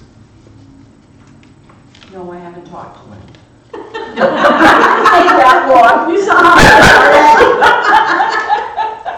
We kind of think a little bit alike when it comes to the undesignated fund. It's at the discretion of the board what you want to do with that undesignated fund. You can take money out of it to reduce taxes. You can leave it where it is and say, you know, we need to have something in our undesignated fund to help with cash flow. For the 8 days. For the 8 days that you're into. I'm surprised that you haven't had to borrow money yet on your tan, but. There's 2 reasons why we haven't. The school has graciously not given us a demand letter. That's the biggest reason. Yeah, so your undesignated fund correlates very directly with how much cash you have. So you're 2 months in, almost 3. I have a question though, Yeah. and it's in relation to Exhibit E, very first page. Yep. If you go down to general fund, we have $333,000, which I see that. Yep. But in non-major funds, there's a decrease of $176,000. Is that money that's already committed? So really, we only have $157,000? That's how I read it, that's why. They're separate, different numbers. Oh, Separate yeah. funds. The general fund is at 333. Okay, The major funds he was talking about is way in the back. A Okay. lot of the that airport. does not correlate with the No, 330. that's completely its own separate Yeah. fund. Okay, The only impact that has is to the amount of cash you have in your checking account. Right. which isn't much. Which isn't much, because you've had to front the money to pay the expenses for these FAA grants. And they don't pay as quickly as you would like. Right. That's okay. why I was saying at the beginning, the money that you're gonna pay out for the Chewonki easement is gonna impact your cash flow for a while. I mean, if you're lucky, you'll get it back by June, but May 18th. that's when you think? So, yeah, it impacts your cash. So, I mean, my suggestion would be, because of that big outlay that's coming, you probably don't want to take much out of your undesignated fund. I mean, you've already taken some money out of the reserves to offset what's being committed to taxes this year. So you get to 260,000, is that what it is? So, Okay, now like if we have several accounts, especially the legal that's over by $97,000, that money is gonna have to come out of the general It fund. already has come out of the general fund as far as this It's- number is concerned. It's not in there at all. It's been, It's been our general accounted fund for in has that been reduced 300,000. by that already. Okay. So that is what we have. That is what you have, Okay. correct. Okay. so.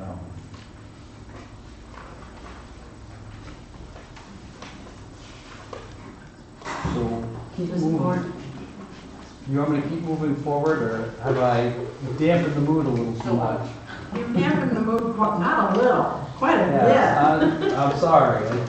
We all knew it was coming. Yeah. I mean, we all knew it was coming.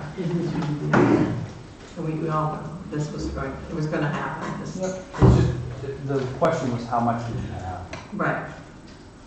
And taking out so much every year to keep the taxes down isn't helping us any. Well, and it works against you in the long run, because you don't have the $600,000 this year to offset taxes, so that pushes it up anyways, because you don't have money to put it in.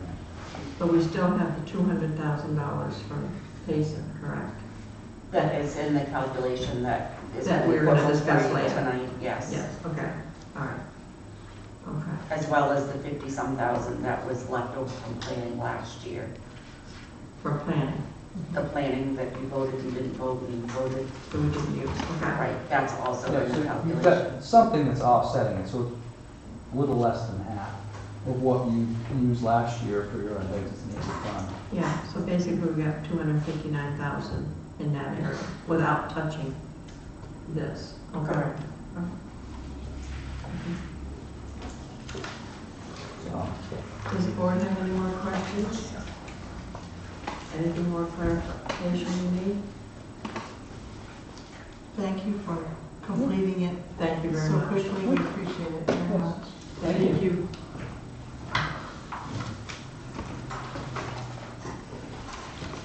Okay, well, the next thing on the agenda is the bid openings for the Crown Victoria. Now we'll make some cake. Yeah. We're gonna pay big bucks. Yeah. Offset the taxes. I love your optimism.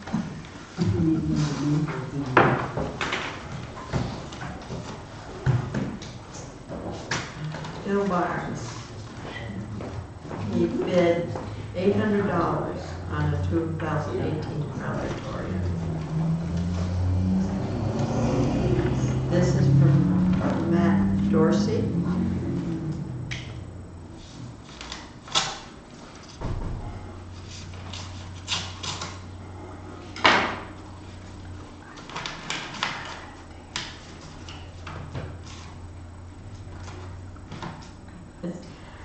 He bid $850 on the 2008 Ford Crown Victoria.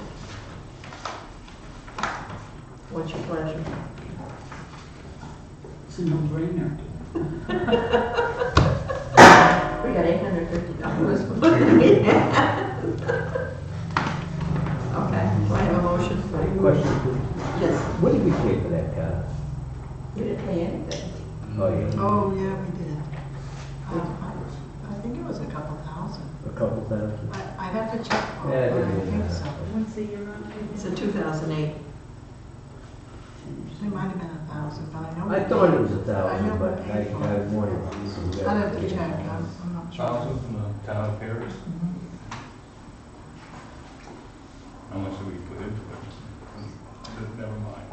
We don't know. Right. Would you gonna make a motion?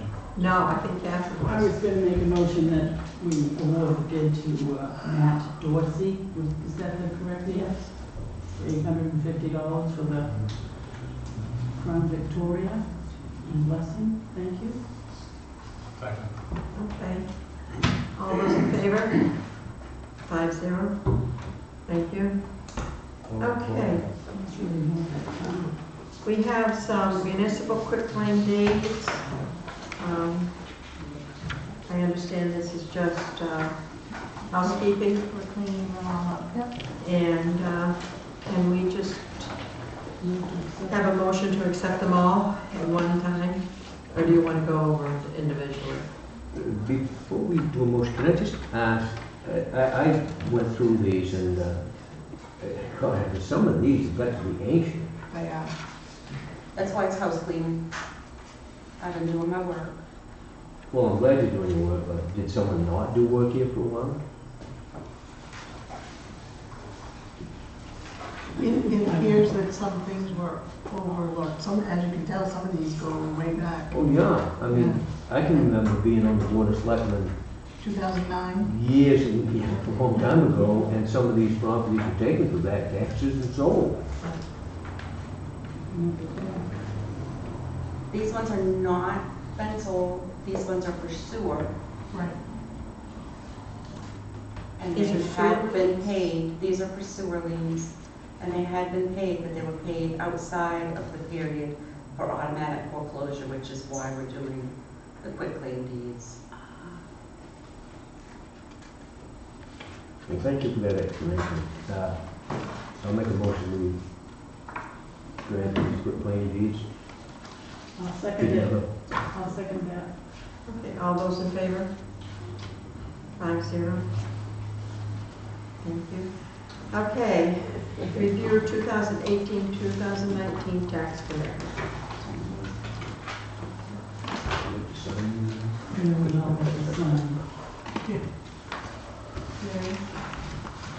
So you have in your packet the tax year mill rate impact summary sheet. If the town uses no monies from the undesignated fund balance, the mill rate would be $19.55. That'd be a 4.2% increase. If you voted to use $200,000, the mill rate would be $19.12. And if you voted to use $300,000, of which the treasurer says she's not going to let you do. I really don't want to It's drugs, touch any of I it. know. But one of the most important things that I wanted to bring up to the board is you have attached to it just a historical document that when we were doing the budget, one of the things that the board had asked and the budget committee had asked was for a projection. And that was with a lot of unknowns. You didn't know what the county tax was, you didn't know what the school was gonna be, you didn't know what some of your revenues were, and we estimated it at $19.02. So, and you'll see that, I gave you the example from a $100,000 home all the way down to up to a $700,000 home. And if you use the mill rate of 1955, that's taking no money from the fund balance. The increase, the annual increase would be $79 a year on a $100,000 home, and you can see going down the column what it would be for those numbers. So it's totally the board's discretion what you would like to set for the rate.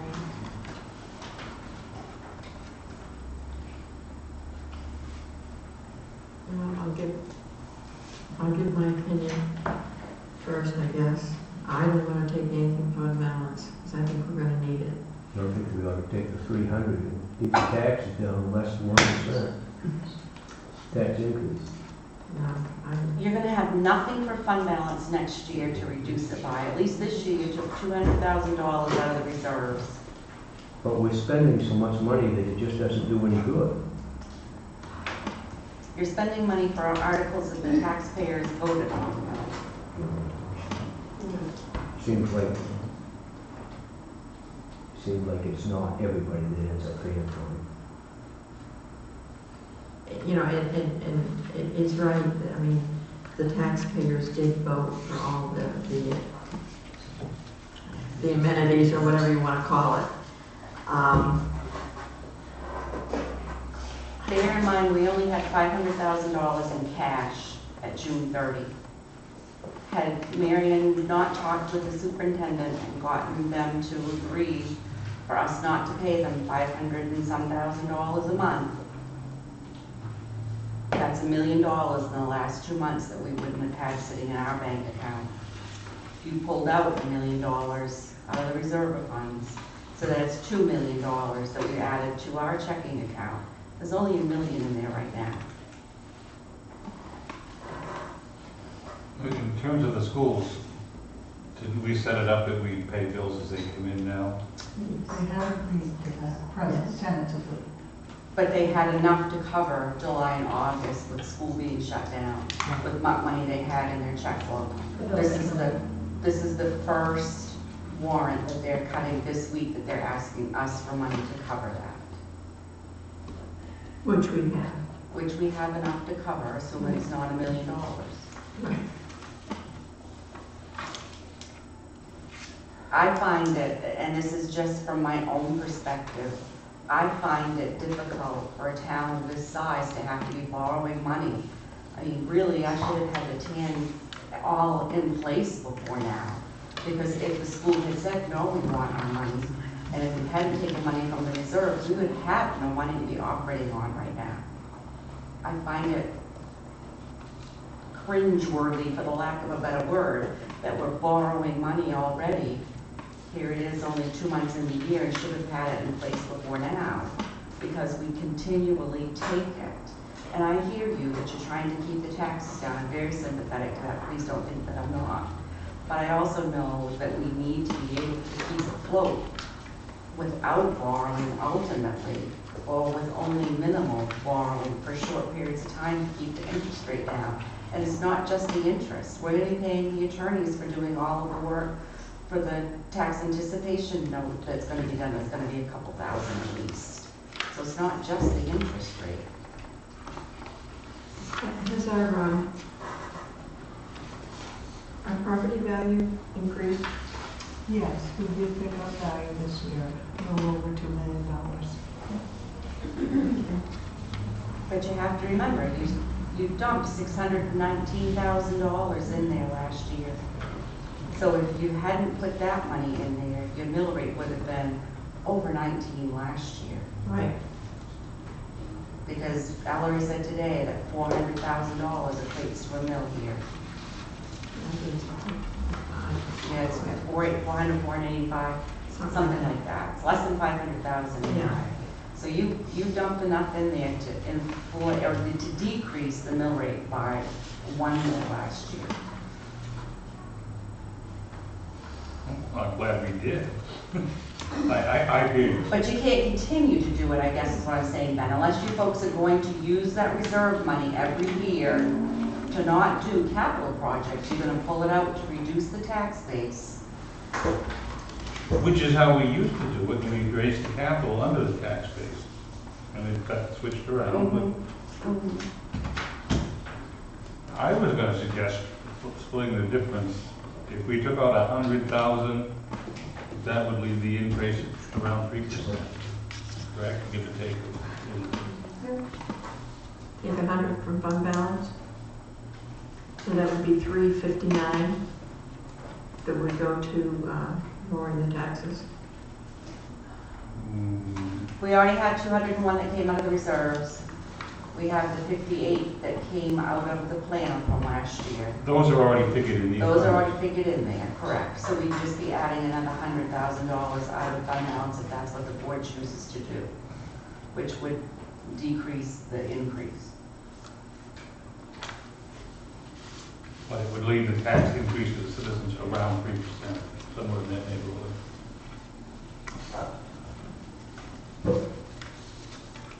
What's the rest of the board feel? Yeah? I feel like, I mean, we need to make a decision today on what we're gonna do with this mill rate, but I think that if we continue to just hope that taxes don't go up and year after year and not do anything about it, then they will just continue to go up year after year. And I'm looking at where my line is and how much it's gonna be. So I feel the pain, like I understand it, but I don't think that just taking the money out of the surplus is the best idea. I feel like we need to make a different plan for the future and maybe educate our taxpayers so that they understand what each item on the warrant costs in terms of the mill rate, like what's the effect? Because when people go in to vote, like we voted for this, the town voted for these expenses, but when we go in to vote, you don't really know what's gonna happen to your taxes when you choose to support the police department and you choose to support the library. Like everybody just likes these things, but we don't really know what it costs. So I'm gonna say I think that we should bite the bullet now, take the 4.2% interest, and then educate ourselves and our taxpayers so we know next year, like, what are we doing? What, when you vote for this, this is how it's gonna hit you in the pocketbook. Catherine, well, I think Kim has a fairly good point. However, as people who go in to vote know what they paid for taxes last year. They wrote a check, or 2 checks, however they paid for it. And we've had public hearings, it's in the newspapers, when we have budget meetings and we go over the budget and come up with figures for each department. And I think it's people's responsibility to educate themselves and not depend on someone else. I mean, we've got to be responsible adults paying taxes. And yes, I think we should perhaps come up with something that might be like a little brief,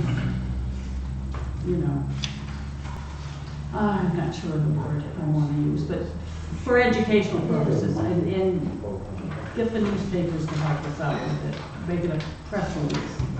Do you realize that if you have this department, this is how much it costs to run it? And I would think that when we come up with those final figures, that they would know that we've done our homework. I'm sure most people should know. And connect it to the mill. Like this is how much it costs, and because most people don't know that, what a mill is. A lot of people don't know. Yeah. But to your point, if people are, educated and they vote for what they vote for, then why are we even discussing this? It should be 19.55 because that's what everyone voted for, and if they don't know better, then. I mean, I don't feel that way, but It's catch-22. I just think that we're kicking the can down the road. I don't think me and Yankee is still here. Well, unfortunately. you know, I did the same thing you did. After I talked to Mary today, I went home and I'm looking at my value of my house and I'm looking at the 1955 and thinking, okay, let's look at it realistically. Okay. It's gonna raise my taxes $19 a month. That's how I look at it. Maybe other people don't. Do I wanna have an increase? No. But I voted for it. I knew what I was voting for. Ben? I would disagree with that last statement, but I would say that about all of us. But I would refer to what Marion just showed us. This was our last best guesstimate. And before town meeting, and we estimated the tax would go up 1.4%. And in front of us, we're asking to vote for a proposal to raise taxes over 4%. That is not the fault of the townspeople if they're not given all the information. That's why I feel like we You need can't to give do them all it. the information. You can't give them all of the information when they go to vote at town meeting. You don't have You don't have it. The way we do things now, we don't, but we certainly used to. We used to go to town meeting, we could tell people to anyway it was gonna be. But we've changed, not necessarily this board, but things have changed over the years so that it is easy. But just get back to that point, I mean, people going to vote thinking it's gonna be around 1.4%, and now we're saying it's going to be, which is why I think taking the Like it is what it is. which is why I think that we could take out the 100,000 and make it 3%, you know, so to split the difference. Maybe the time has come to ask the townspeople to take $500,000 out of the reserves and to simply put it in the fund balance and try to do what you're talking about. Mary? I would just like to comment on the comments that float around about people didn't know.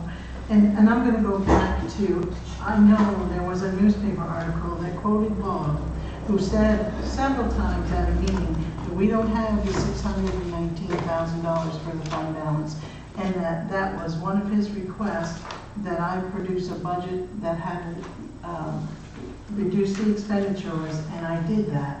So we talked about that at great length. Our meetings are now recorded. You know, it was in the newspaper, Bob, I don't know how many times you said it, that there won't be $600,000, but you said it a lot. And so but we did talk about it. The newspapers, 2 of whom are present this evening, and there's another one, meet with me every year before town meeting, and we go over every single warrant article as to what that's going to do. If you have an idea of what else we can do other than mail something to everybody's house, we do everything. Our meetings are public. Kim, you were on the budget committee. Who attends? No one. You know? Oh, that's not fair. You know? Oh, sorry. Kim, No, I mean, we have our. But not the town, Not a not the majority. constituency, which is why maybe we should attempt to reach people in another new way. You know, maybe we can make use of the internet more than we do, instead of just PDFs on the website. Like have interactive, I don't know. I just feel like there could be a better way.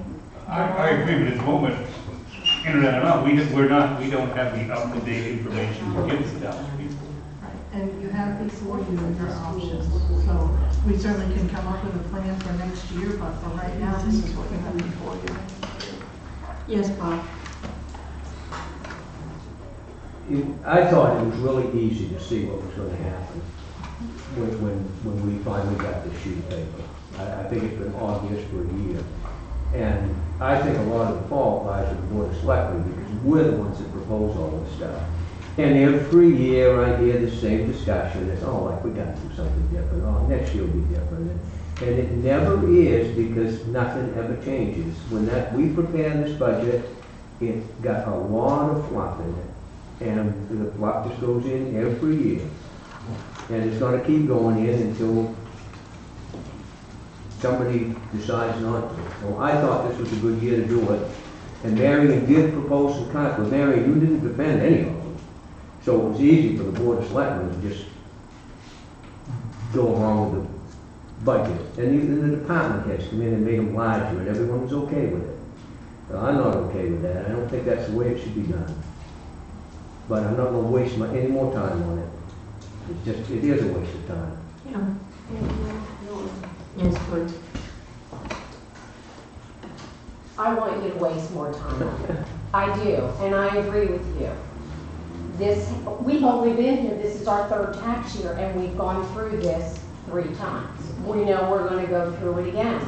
I appreciate that you all try to go for a flatline budget. It's not a matter of, did we know how much money we were gonna have to throw at the problem?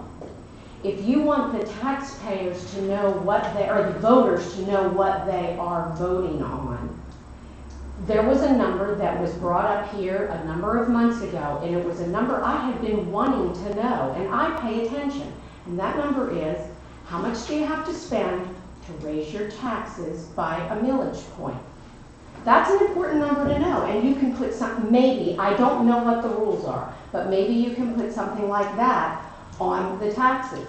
If your house is worth $100,000, for every X amount that we spend in this town, your taxes will go up this much. Give somebody some basis, some simple formula for what they're voting on. And this discussion, as much as I'm sure you believe that you are helping the taxpayers right now, I personally, and I'm sorry to be saying this, but I personally believe that taking money out of our accounts year after year, you wouldn't do it in your own homes. You wouldn't do it with your own budgets. You are doing it to make yourselves feel better about the way this goes every year. It's kind of been talked about in town recently that the county offered the town a situation where we could have a smaller police department and work with the county, and that would have saved us some $80,000, I'm told. And I'm also told it was dismissed out of hand. The conversation about taking the vote on the ambulance service to the people, instead of standing up and doing your jobs and making a decision that will work for the town and save us money. We voted for you too. We expect you to do something to make some of these decisions. You have more information than the average voter does. It's up to you to save us money. You could put it on the ballot that we could build a private swimming pool for every single homeowner in Wiscasset, and I guarantee you they would vote for it. You got to come up with the money. Not every decision is the best one. And the only thing that's on that ballot for them to look at is 5-0, 4-0. This is what the select board voted, and this is what the budget committee voted. And overwhelmingly they say, oh, they think it's a good idea. I'll vote for that too. It's your job. Thank you. Yes, Bill.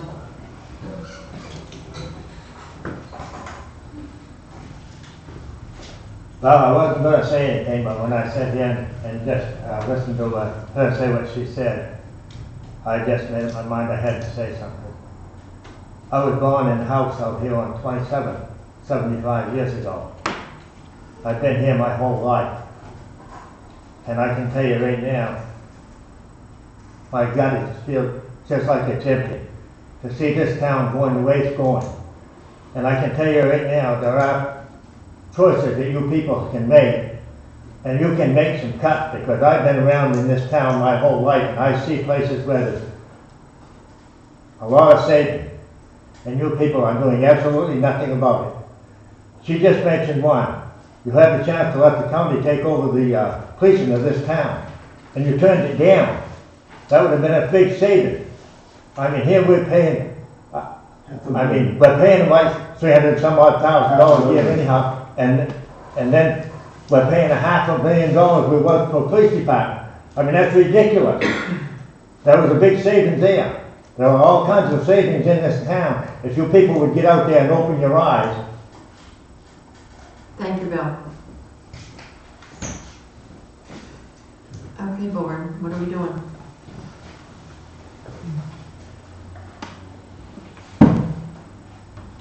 Well, I will move, we take $100,000 out of the undesignated fund balance and apply it to this year's tax rate. Do I have a second? I'll second it only so that we can discuss it. Okay, discuss. Excuse me, just a second. You said 100,000? That's not on here, or am I just missing it? No, it is in the law. Okay, all right. I was trying to split the difference between the two. Let's put it all close to nothing. Well, it should leave the tax increase around 3%. It'd be almost a mil. They were coming down, right? 759. I'm sorry? It'd be almost a mil. We'd be taking 359. You can't take, you're only cutting down 100,000. Yeah. Okay. The other's already calculated in there. Already calculated. So you're bringing it down, if 485,000 is 1 mil, you're bringing it down less than 20% of the mil. So it's not even gonna bring it under 4%. Because it will. I mean, just using these figures here. If that 4% increase includes the $259,000, am I correct? Yes. So if we were to take another 100,000 out of the fund balance, it's not gonna lower that percentage rate that much. If you want to give me the form, I'll go tell you what it is. I need the calculation. Well, I'm just going by this one sheet, it took the 200,000 out, and it became 1.9. Right. I'm only asking to take 100,000, so it should be somewhere between 4.2 and 1.9, it should be halfway No, between, because I don't have all that, just the calculation stuff. right? And Bernice, that'll give you an estimate, but then the TIF changes when the. Exactly, the TIF changes, the homestead changes, the Right, rent changes. so it's not gonna give you the, exact. no, it's not, so I won't even bother, because you've got the TIF, you've got the homestead, you've got the Betty, and you've got I the, gotta recalculate the that. impact fee. I think it would also bring it down to maybe 3.8. If that, I don't even, between 3.8 and 3.9.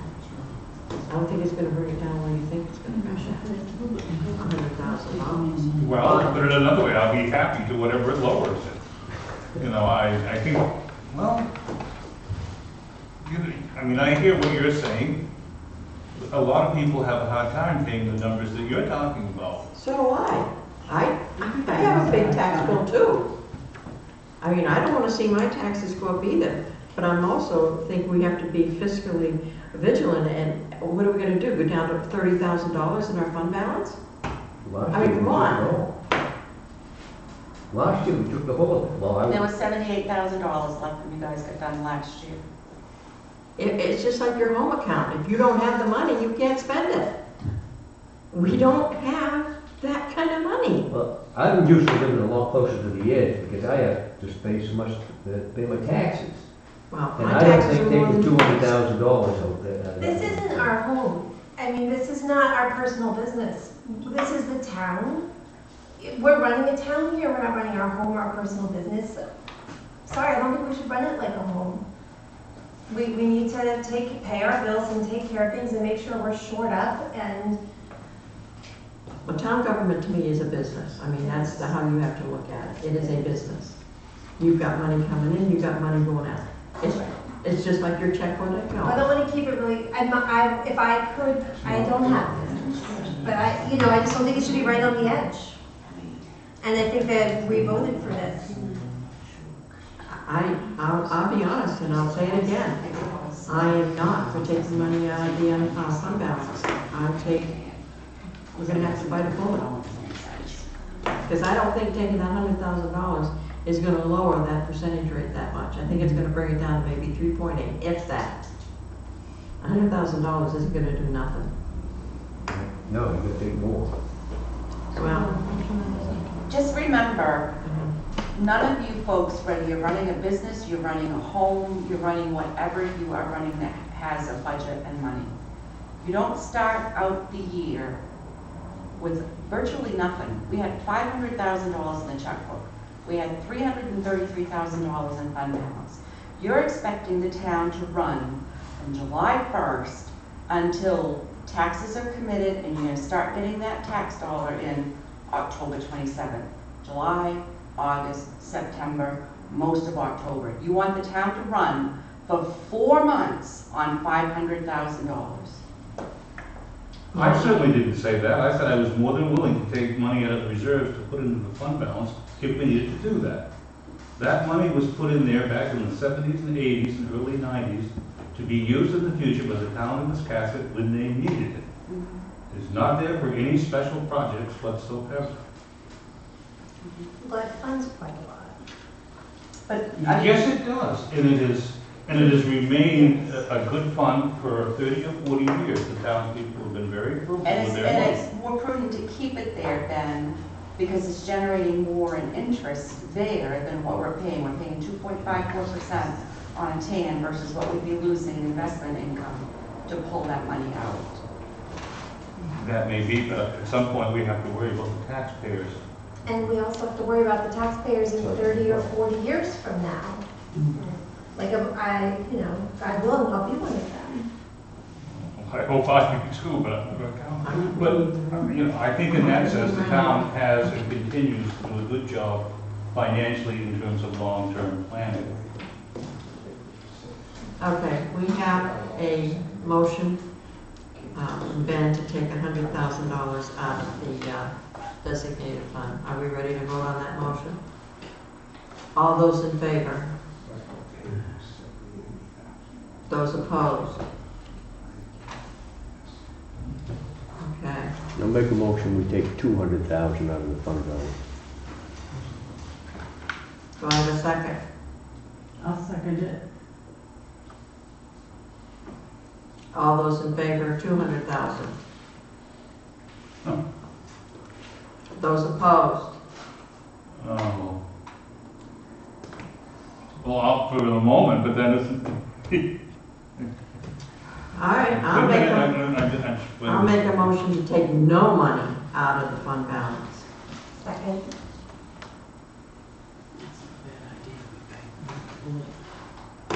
All those in favor of taking no money out of the fund balance?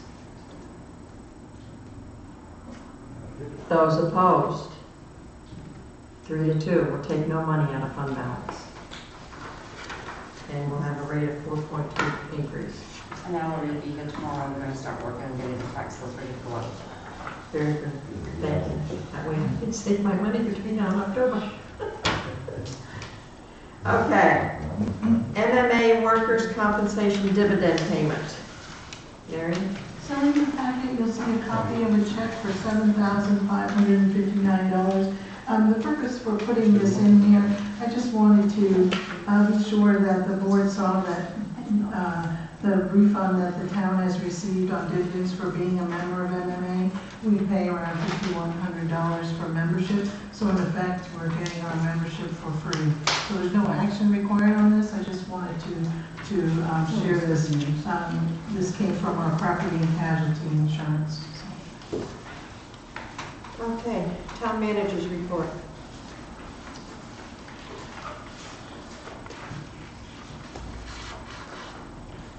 I really don't have anything extra to add to tonight's agenda. We have been working obviously on the tax commitment and the airport issues, and so we've been relatively busy with those items, so I don't have anything else to add this evening. Thank you. Other board business, the county tax assessment. So I know that most of you are used to this. You have in your packet the county tax bill for the town of Wiscasset is $611,353.83. And where you have set the mill rate tonight, we're required to sign this, and we have to pay this to the county so that there's no interest by the first day of October, and they said their annual interest rate is 7%. So So I just included for you a copy of the actual bill and also the 2018 county tax commitment. I showed you what other towns are paying, so.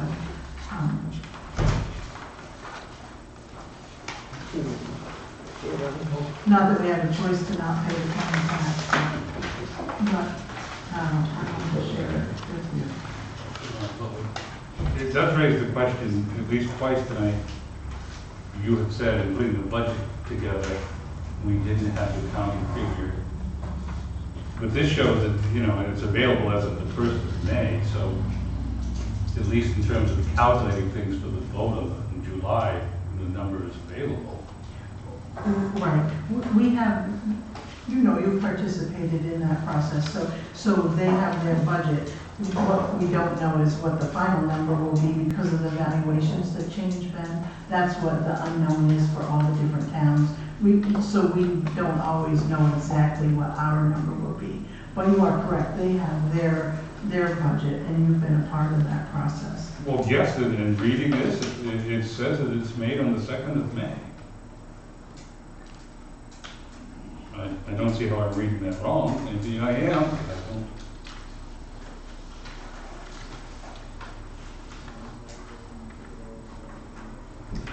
On the 2nd of May, 2018, made a portion of said tax as law directs to the several towns and cities.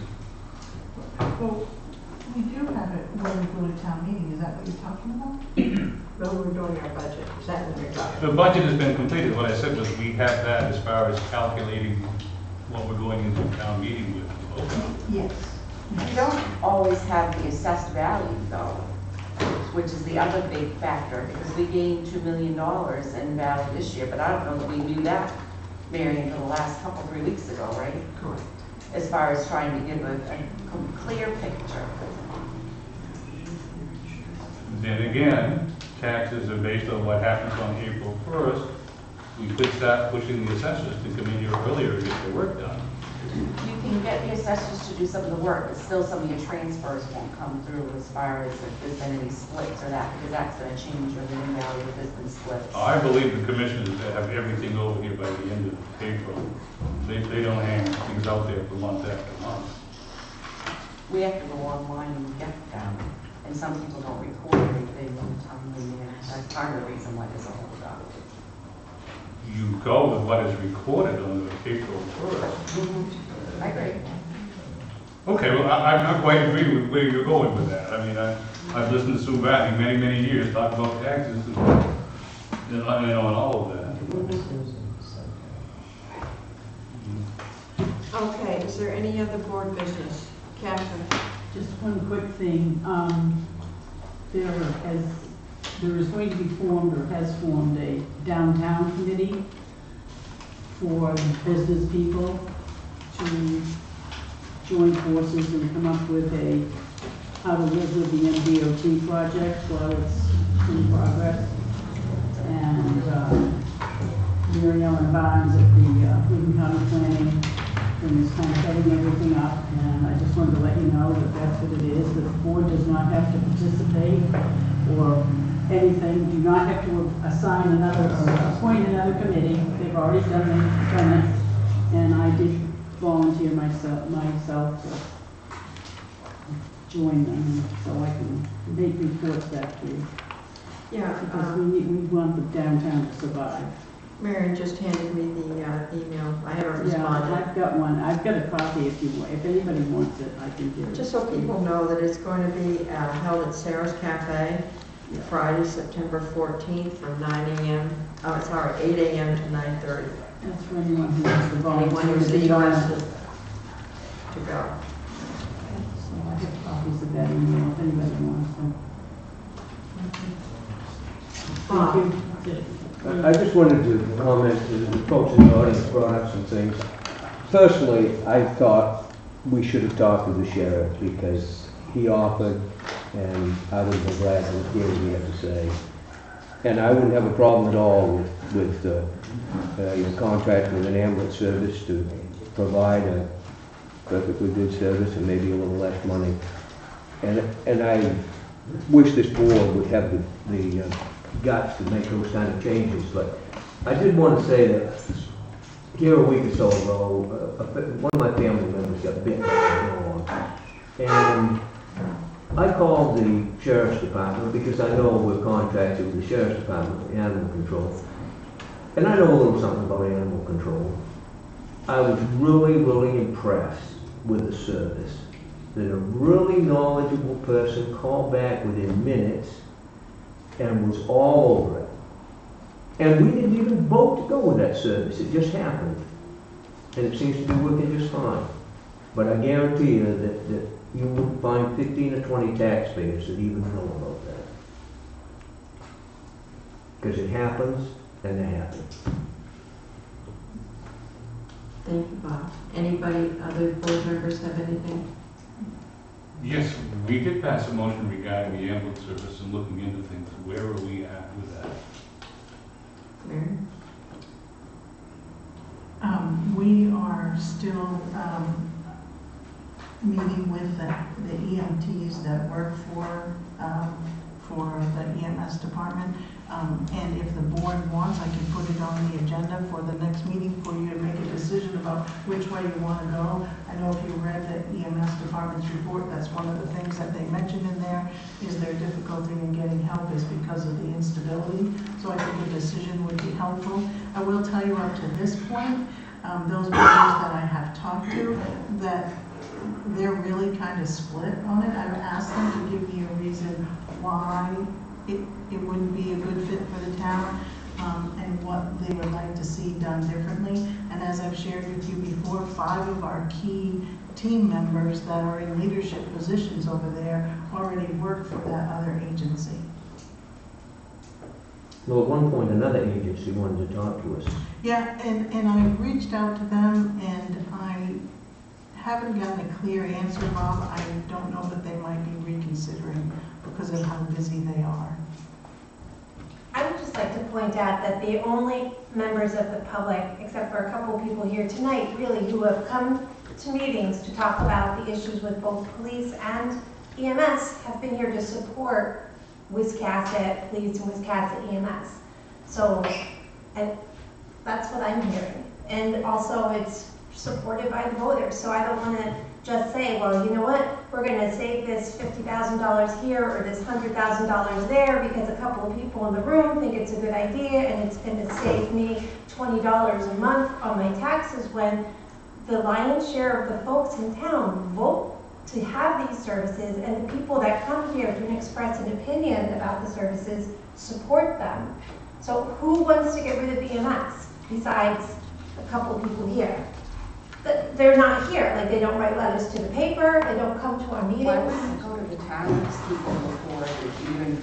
We voted In twice. 2015, there was a vote for whether or not we wanted to keep our own police department and whether or not we wanted to stay with EMS. In 2015? 2015. And Ben and I have talked about this before. In 2009, the town voted to go to referendum voting, and that's what we stay with because the voters voted in 2009 to stay with referendum. So in 2015, when the voters voted to stay with their own ambulance service and their own police department, we did have conversations about whether to go in a different direction, and the board at that time, that was the reason they put those questions on the ballot, to get direction from the townspeople. I don't remember what the vote was, but I do remember that it prevailed to keep the police department. So it isn't that the board hasn't gone to the town before. You have asked the question and answered. Yes, Jim. Merely asking a question whether you want your own home force or not, without putting facts and figures in front, saying if we go with option A, it's going to cost us X, and this is what you're going to get. If we go with option B, it's going to cost you Y, and this is what you're going to get. Unless they have informed information in front of them versus this is the budget, do we want to say yes or no to the budget? And then they look and say, oh, 4 or 5 of the select board voted for it, must be good. And that's what I understood that we voted to do and to present to the taxpayers in November. We were going to meet with this other agency. We were going to make public the offer from Lincoln County. We were going to talk about what our own EMS has suggested to us, and then present this information so that people can make an informed decision based on the information. And that's because that's what the taxpayers want to do. That's what the voters have indicated that they want over and over. And we just need to get on the stick though. We have to make a presentation and prepare that and get it ready so we can share information with the voters. Does everything have to be done referendum now? That's what they voted, that's the referendum. We have had town meetings before, but in the past, you don't get that many people out to a town meeting. It's very limited. And Jim, I live out of town, and a lot of people that I speak to, they want their own police department. They want their own ambulance. And they have no problem, and I agree with you. Put it out there and let them know the figures, but I can guarantee you, most people are gonna say, I want my own police department, I want my own ambulance. Whether that stems back to Maine Yankee days, I don't know. But that's part of the mentality of the people, that they want their own. That's from tonight. It's their money. It's true, it's their money. I think he has a good point, though. There's no reason why we couldn't do that on the Agreed, and that's was part of Kim's motion. Sense. That was part of Kim's motion, was to put it out there to the people, so that they could see the difference. And that's Well, this is why I'm definitely glad- the expectation, Jim. That's the expectation. That's what people are waiting for. Because I'm also out and about in town, and I talk to a lot of people, and they are waiting for the information. Like there are people who That's are just on. it. I mean, 3 years ago, at one of these meetings, I suggested versus just saying, the selectmen recommend this, to what the real cost figures are and why and what would slide. If you go, you've got to give people parameters. I mean, option A has consequences, option B has consequences, here's the pros and the cons.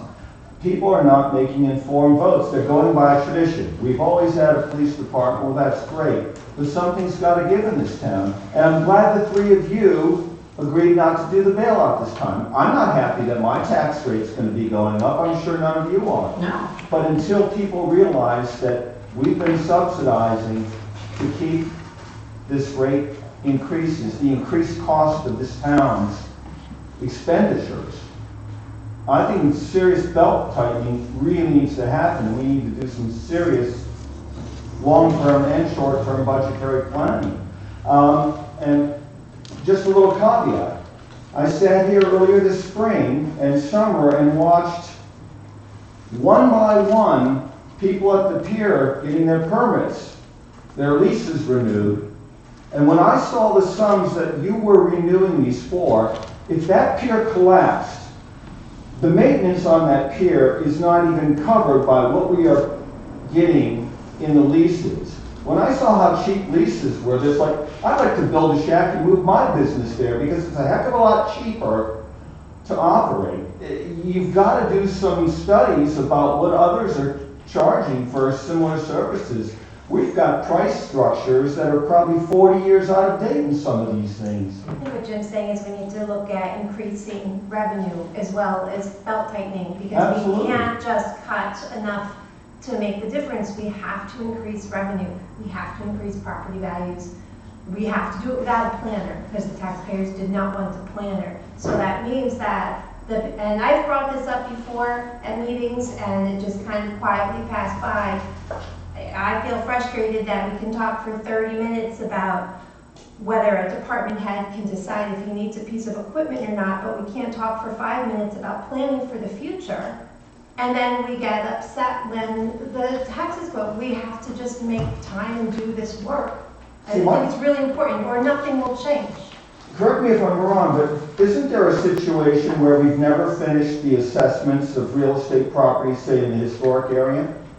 That's long overdue, this has been deferred? I don't believe, I think the assessments were all done.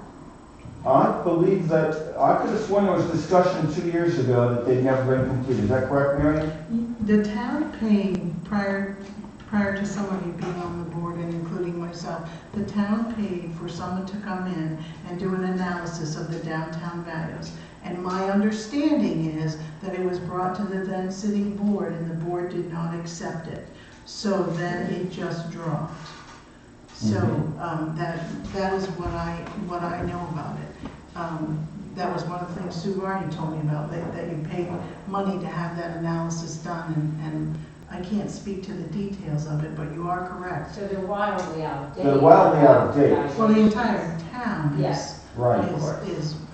And this is something that the board needs to be thinking about too, because if we do update our assessments, it could be that property values, which I suspect in many areas have actually significantly dropped. So we can really see our tax rate of income in this town decrease too. We've got to be thinking about some belt tightening and some creative ways of generating revenue. Pay as you play. Thank you. Okay. Are we done? Oh, I had one thing. I attended my elected official training. So I have a certificate. I'm official now. And one thing I learned is that the freedom of access training is required for all elected and re-elected officials. So I don't know if everybody's current, but you need to be, and there's one in Augusta in October. I didn't want to wait that long, so I drove to South Berwick, but just FYI. Covers all stuff like when to go into executive session and what we can talk about in there and all this other good stuff. Thank you. Thank you. Can I have a motion to adjourn? Well, okay, where are we at with the police department? The police chief started today, Correct, Craig is on board, correct, that's all we have. correct. Reserves. And you have reserves. You have 3, 4, 5 reserves. I mean, can't we have the vote? Couldn't we have the best of both worlds? No. We can't have, no, can't we have, the police and the Well, I think one the or two chief is officers, gonna, and also work with the sheriff's department? You can certainly have that conversation. I've not had that Don't conversation. we? Like when we don't have someone on, they're covering this. They have been gracious and done that, yes. but if it was long-term, they pretty want something. Right, if it was long-term, they want financial compensation. Yeah, I'm sure you saw that in the letter. I think one of the first things on the chief's agenda, other than introducing himself throughout the town, is hiring the officers that are needed to. Well, I mean, all the conversations we've had tonight have been really good, but we're on a path to do nothing different. So do you guys want to have a planning meeting? I mean, Well, I mean, this is a place to start. I wonder if we met with, or if you met with the sheriff, what kind of arrangements he might be willing to come up with, and whether or not it is financially worth doing. I mean, I agree with you. I like having a police department, but we don't have to have half a dozen officers, maybe. can I say that when we prepare the information about EMS services, we can put in some information for other people to consider? I don't want to make a motion, we can't make a motion to vote on anything like that. We know better. It's not on the agenda. Well, we can expect the manager to look into things. Well, if not, we can do nothing all year. I mean, it really is very difficult to get things going, as you know. I don't know why the police thing is a question. Like, a couple of people bring it up all the time, but most of the people don't. So I mean, I'll listen to information, but I don't feel pressed to like deal with that because that's not what has been indicated to me as an elected representative, that that's what the people want. Who wants to get rid of the police? Like, it's... Well, let me ask it differently. Where would we start to get a hold on taxes?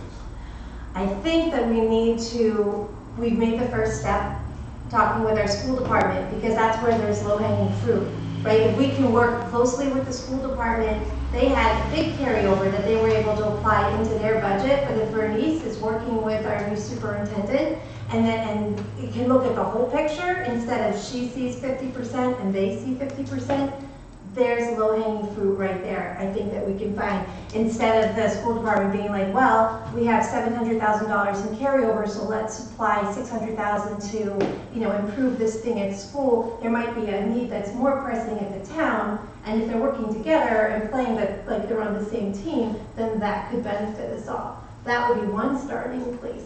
And then I would say another starting place has to be with planning. It has to be with planning. And I'm not suggesting we hire a planner, but someone has to do the work of the planner. There's a bunch of revenues in that audit, not millions of dollars worth, but there was thousands of dollars worth of revenues that came from grants that we're not going to have. No, there Right? would Because not. I saw $67,000 in grants. No, $20,000 was all he ever brought in.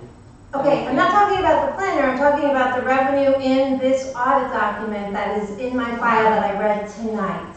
Okay. It's there.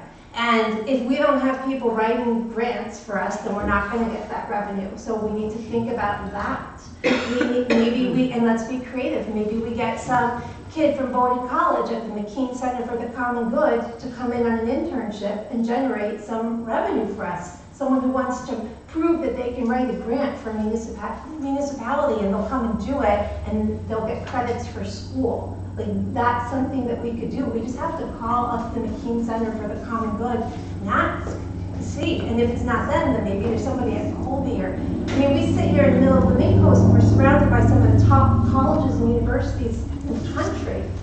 Why, we should reach out and talk to these people. So we need to do things like that. If you drive up Route 1, if you can see beyond all the flags and fluttery signs and the wavy guy in front of the head shop, you see a lot of stores, that thing with the air, that thing? Yeah. You see a lot of stores and properties that are for sale. So, could somebody come in and develop some of that property and put something bigger that's gonna have a higher value than what's there now, and maybe we can collect more taxes off of it.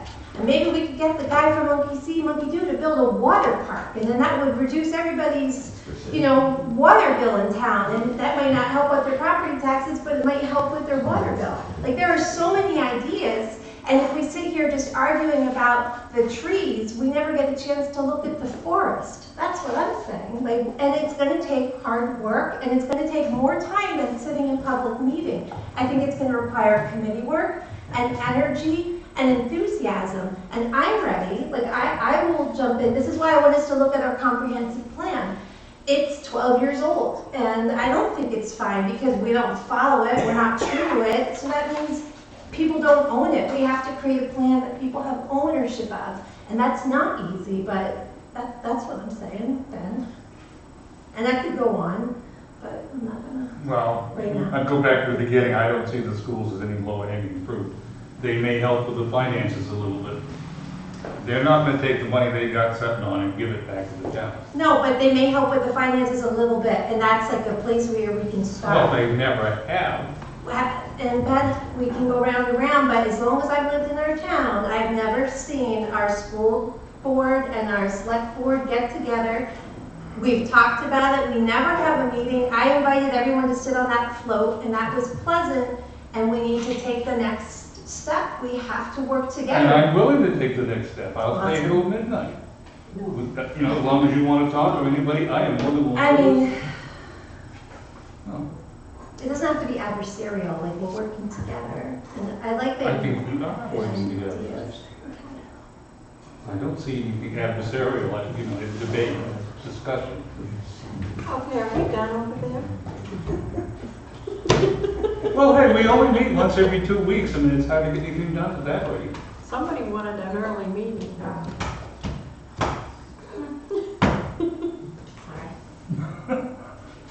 And I won't give you my comment on the school budget. I'll just keep my mouth shut on that when I see their fund balance compared to our fund balance. Well, I didn't run to be silent.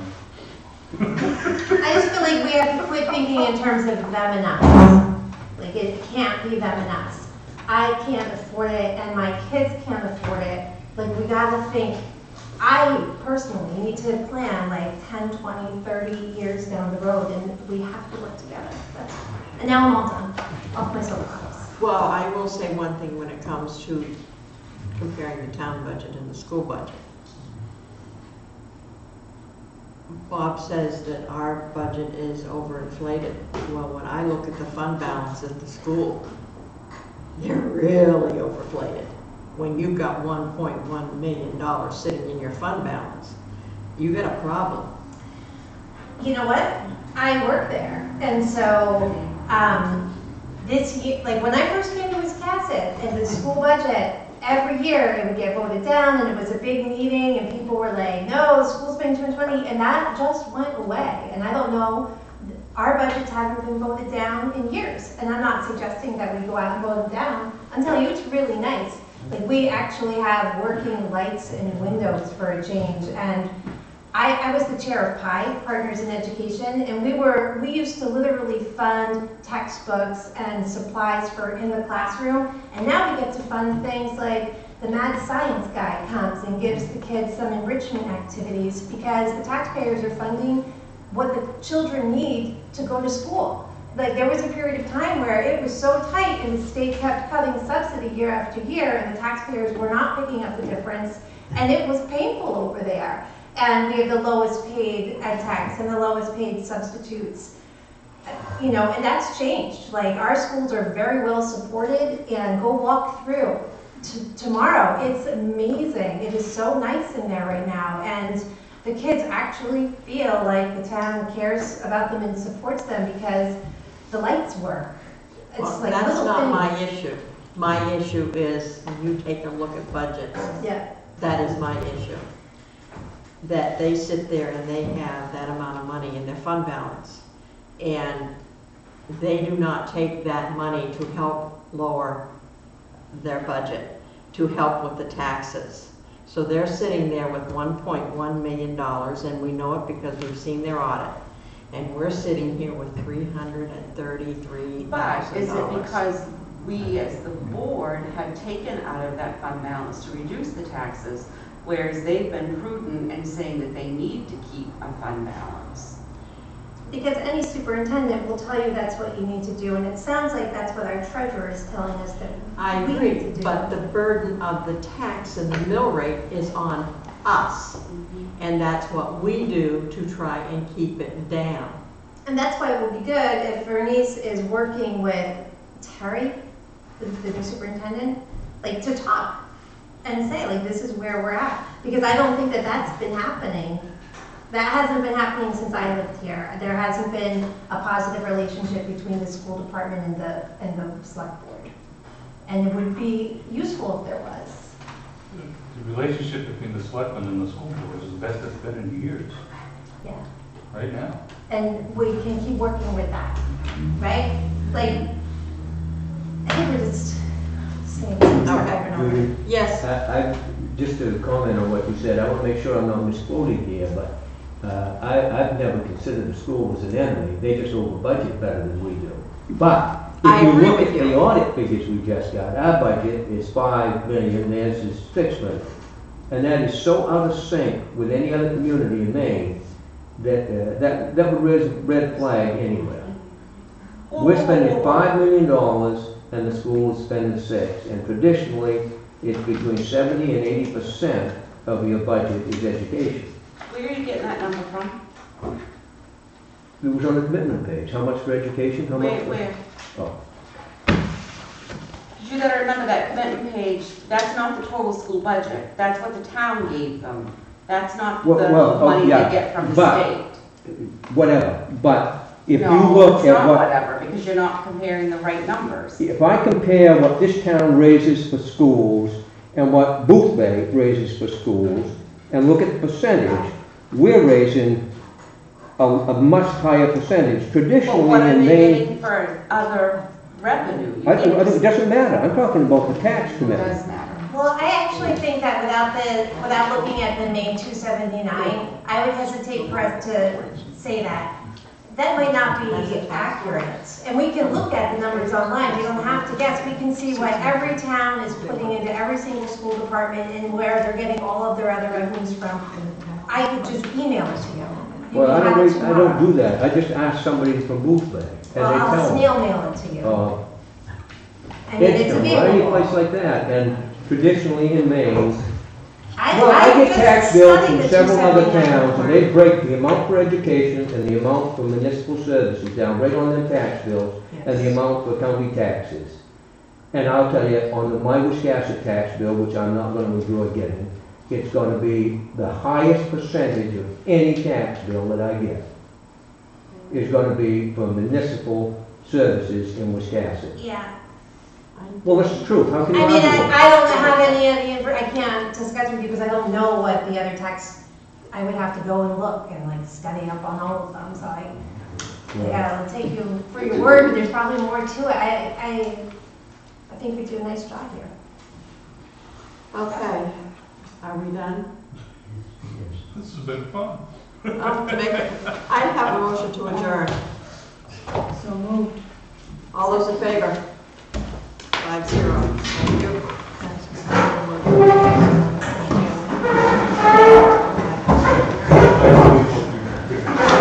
Well, that's your copy of the power. Yeah, no, I just